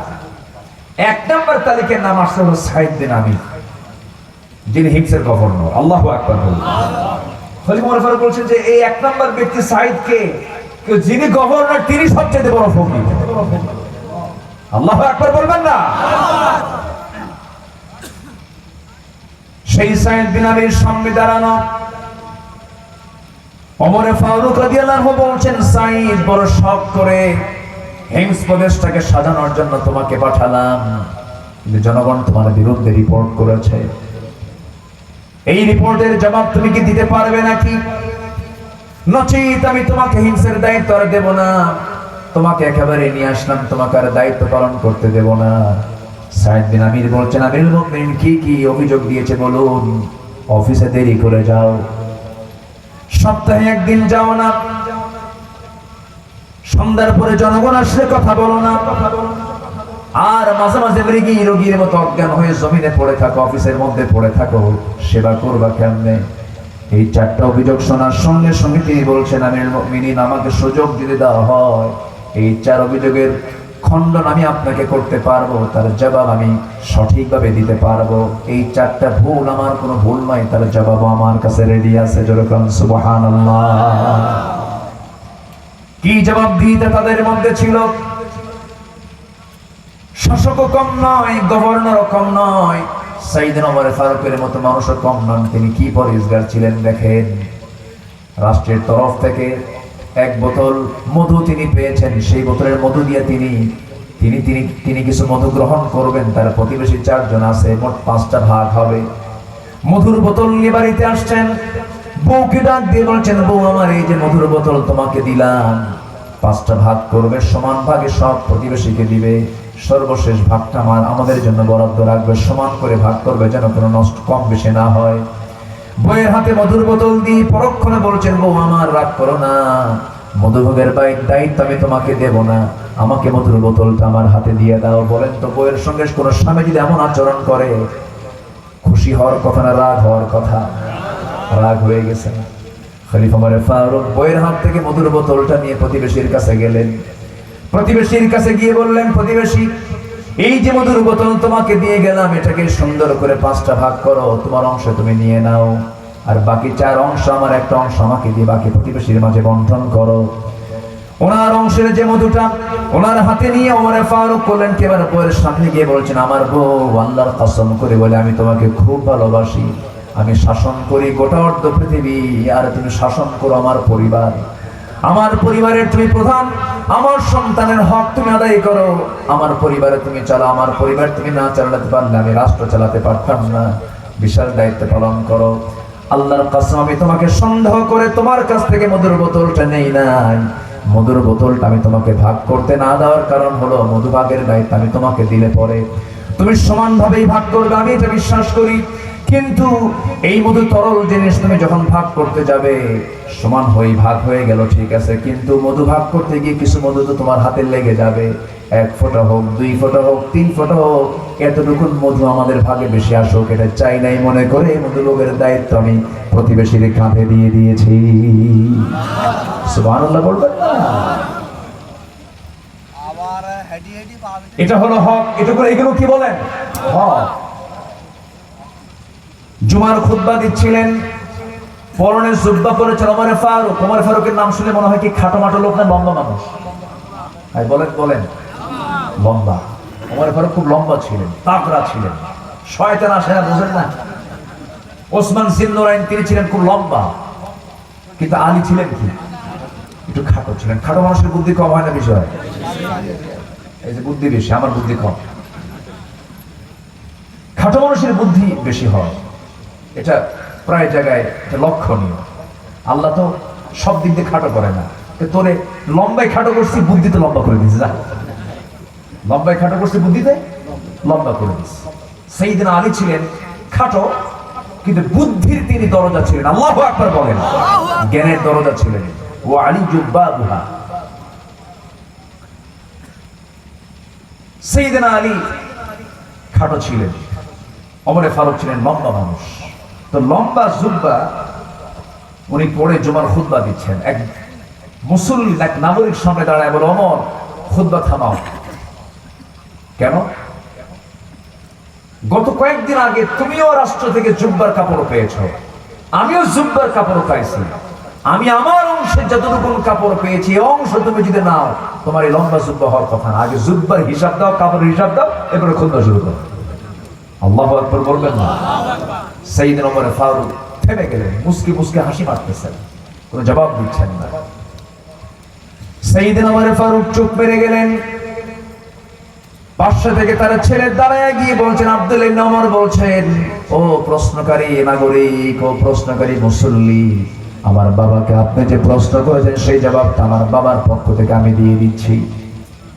গত কয়েকদিন আগে যে কাপড়গুলো আমরা ভাগে ভাগে পেয়েছি, আমি তার ছেলে, আমি আমার একটা অংশ পেয়েছি কাপড়, সেই কাপড় দা আমার বাবাকে বললাম, বাবা তুমি লম্বা মানুষ, ওই কাপড় দিয়ে তোমার লম্বা জুব্বা হবে না, আমার অংশ বাবাকে দিয়েছি, আমার অংশ দিয়ে বাবার অংশ দিয়ে দুটো জোড়া লাগায়া বাবার জুব্বা লম্বা হয়ে গেছে। মুসল্লি চোখের পানি ফেলতে ফেলতে বসে গেছে, মাথা নিচু করে লজ্জা পাইছে। সাইয়েদনা ওমর ফারুক বলছেন, ও মুসল্লি, আমার নাগরিক, এমনটা যদি হতো, আজকে আমার ক্ষমতার দাপট দেখি যদি আমি আমার অংশের কাপড়টা যদি একটু বেশি করে নিতাম, তুমি তাহলে কি করতে? মুসল্লি তরবারি বের করে বলে, এই তরবারি দিয়ে তোমার কাল্লা কেটে নিতাম। ওমর ফারুক বলেন, আল্লাহর কসম করে বলি, আমি আল্লাহর শুকরিয়া আদায় করছি, জনগণ আমার ভুল ধরার জন্য প্রস্তুত নিয়ে আছে, আমি দারুণ খুশি, জনগণ আমার ব্যাপারে সচেতন। আমার বন্ধুগণ, একটা আদর্শ খলিফা, একজন আদর্শ শাসকের ভূমিকা এমনই হওয়া দরকার ছিল, জনগণ শাসকের ভুল ধরবে, শাসক ভুল সংশোধন করবে, ঠিক কিনা? ভুল ধরার কোন কায়দা আছে? বলতে হবে ফেরেশতা, বলতে হবে কি ফেরেশতা। সাইয়েদনা ওমর ফারুকের মতো মানুষ এবার বলছেন, সাইদ বিন আমির, তার 4টা প্রশ্নের জবাব তুমি দিয়ে দাও।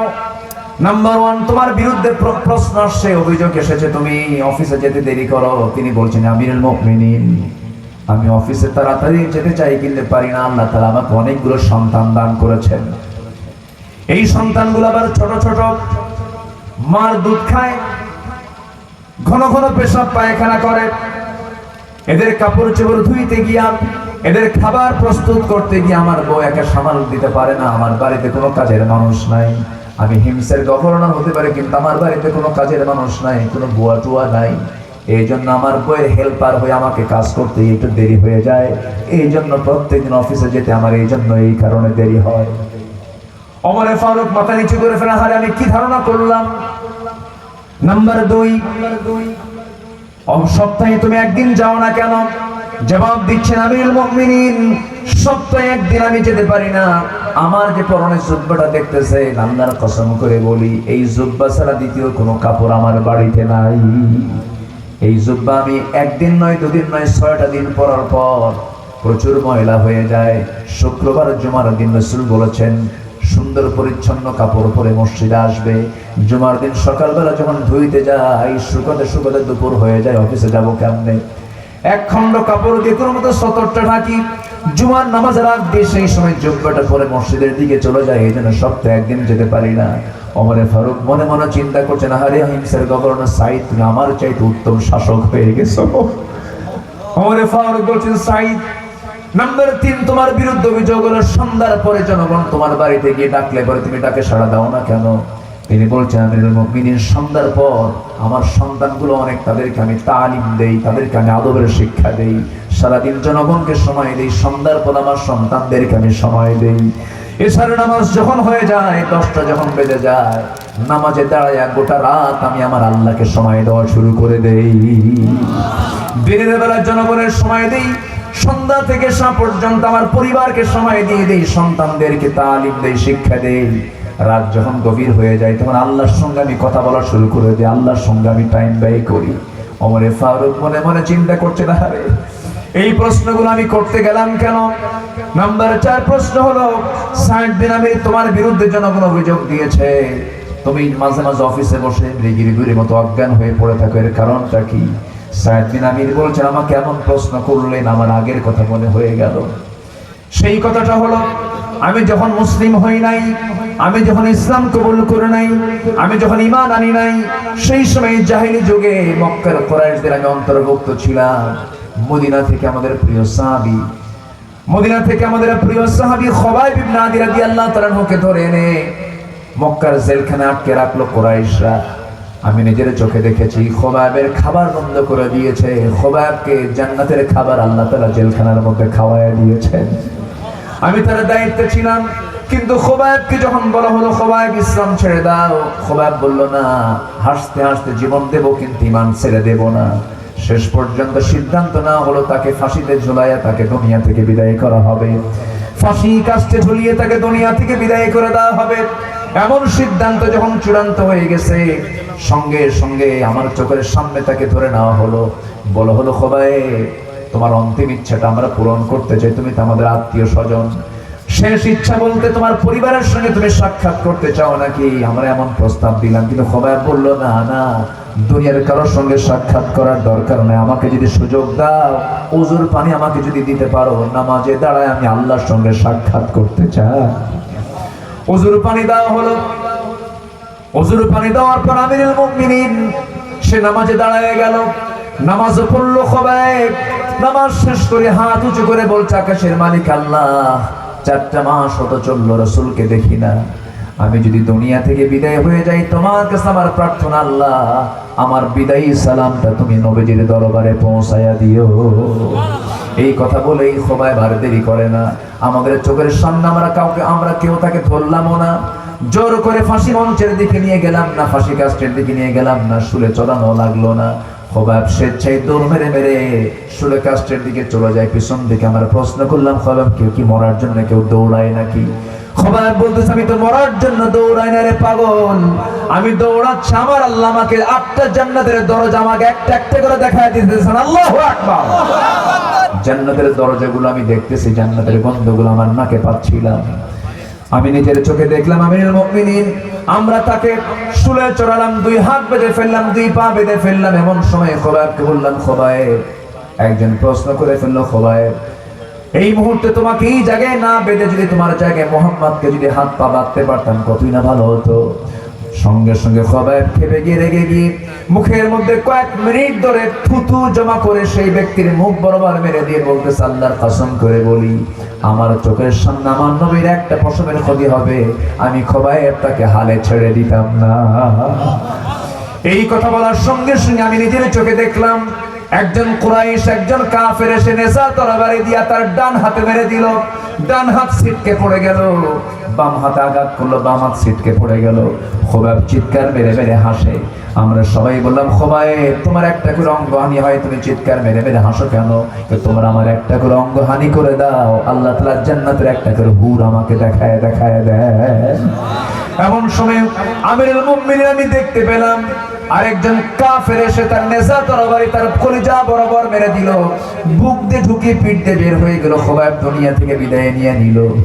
আমার চোখের সামনে আমার লোমহর্ষক ঘটনা ঘটলো। আমি প্রতিবাদ করতে পারিনি, আমার শিরকিয়াতের কারণে, আমার জিয়ানতের কারণে। আজকে আমি দিন গ্রহণ করেছি, ইসলাম গ্রহণ করেছি। আমার কাছে মনে হয় এত বড় আসামি এই দুনিয়াতে আমার ছাড়া আর কেউ নাই। ওই খোবাইবের কথা যখন অফিসে বসে বসে মনে করি, আমার সেন্সটা কাজ করে না। মৃগী রোগীর মতো অজ্ঞান হয়ে আমি জমিনে পড়ে থাকি। ওমরে ফারুক হাওমাও করে কেন্দে কেন্দে বলছে, ওরে আমার সাইড দিন, আমি হিমসের দায়িত্ব আর অন্য কাউকে দেব না। তুমি যতদিন আছো হিমসের দায়িত্ব তুমি পালন করে যাবে। যেরকম সুবহানাল্লাহ। হক কাকে বলে? তারা পুঙ্খানুপুঙ্খ রাষ্ট্রপতি রাষ্ট্রের হক আদায় করেছেন। প্রত্যেকটা জায়গায় হক অবশ্যই ঠিক রাখার দরকার আছে না নাই বলেন? চেয়ারম্যানের চেয়ারে বসে হক রক্ষা করবেন, মেম্বারের চেয়ারে বসে হক রক্ষা করবেন, ইমামের চেয়ারে বসে হক রক্ষা করবেন, মুফতির চেয়ারে বসে হক রক্ষা করবেন। কিছু মুফতি নামের কিছু ফতুয়ার সন্ত্রাসী দিনকে বিভক্ত করার জন্য ফতুয়ার সন্ত্রাস ছড়াচ্ছে আমার দেশে, ঠিক কিনা? একামতে দিনের পক্ষের কোনো কথা নেই। আল্লাহর জমিনে দিন কায়েম হোক, এই জাতীয় কোনো কথা নেই। সুদ বন্ধ হোক, যাকাত ভিত্তিক অর্থনীতি চালু হোক, এমন জাতীয় এজেন্ডা নাই। শুধু ফতুয়া হলো রাসূল নূর না মাটি, বেতের নামাজ তারাবি নামাজ, ঠিক কি না? সব জায়গায় হক রক্ষা করার দরকার আছে না নাই? মাহফিলের হক কি? মাহফিলের হক হলো শ্রোতা আমলের নিয়তে শুনবে, এটা হচ্ছে শ্রোতার দিক থেকে হক। আর বক্তার হক কি? বক্তা যে কথাগুলো বলবেন সে কথাগুলো হতে হবে বাপের কথা না কোরআনের কথা, বাপের কথা না রাসূলের কথা। রাসূলের একটা হাদিস নাই, কোরআনের একটা আয়াত নাই, 2 ঘন্টা সময় বেহুদা কথা বলে কাটায় দেয়, এমন হক নষ্টকারী বক্তাও আছে না নাই? আজকে আমি আমারও কথা বলছি, আমাদেরও কথা বলছি। হক নষ্ট করলে আল্লাহ তাকে ছেড়ে দেবে। আল্লাহ তুমি সবাইকে হক রক্ষা করার তৌফিক দিয়ে দাও, জেনে বলে আল্লাহুম্মা আমিন। 24 ঘন্টার মধ্যে 5 ওয়াক্ত নামাজ কার হক? আসমার কার হক? জিহবা দিয়ে সত্য কথা বলা কিসের হক? জিহবার হক। এটা কার হক বলেন তো? এই জিহ্বা কে দিয়েছেন? জিহবার হক হলো এই জিহবা দিয়ে মিথ্যা কথা বলা যাবে। এই হাতের কাজ হচ্ছে এই হাত দিয়ে কোনো অবৈধ কাজ করা যাবে। এই চোখের কাজ হলে এই চোখ দিয়ে কোনো পরনারীর দিকে তাকানো যাবে, হারাম কোনো জিনিসের দিকে তাকানো যাবে। এই কানের হক হলো খারাপ কিছু শোনা যাবে। এই অন্তরের হক হলো অন্তর দিয়ে কোনো বাজে চিন্তা করা যাবে। আল্লাহ তুমি সবাইকে বোঝার তৌফিক দিয়ে দাও। অনেক কথাই বলে ফেললাম, যতটুকু হয়েছে আমরা বলে ফেলি আলহামদুলিল্লাহ। সবার বাড়িতে মা বোন আছে, মা বোনদেরকে বিশেষ করে একটু বলে দিবেন, তারা যেন তাদের সৌন্দর্যের হক যেন শুধু স্বামীর জন্য বরাদ্দ রাখে, রিক্সাওয়ালা ভ্যানওয়ালাকে যেন সৌন্দর্য না দেখে, ঠিক কিনা? তাহলে হক রক্ষা হবে না হক নষ্ট হবে? নষ্ট হয়ে যাবে। আসুন, আমি হক নিয়ে শুরু করেছিলাম, হক দিয়ে শেষ করলাম। আল্লাহ তুমি সবাইকে আমল করার তৌফিক দাও। একটা সঙ্গীত গান, একটা সঙ্গীত গান গজল শুনবেন আপনারা? আগ্রহ আছে এখনো? বলি আলহামদুলিল্লাহ, জোরে বলি আলহামদুলিল্লাহ।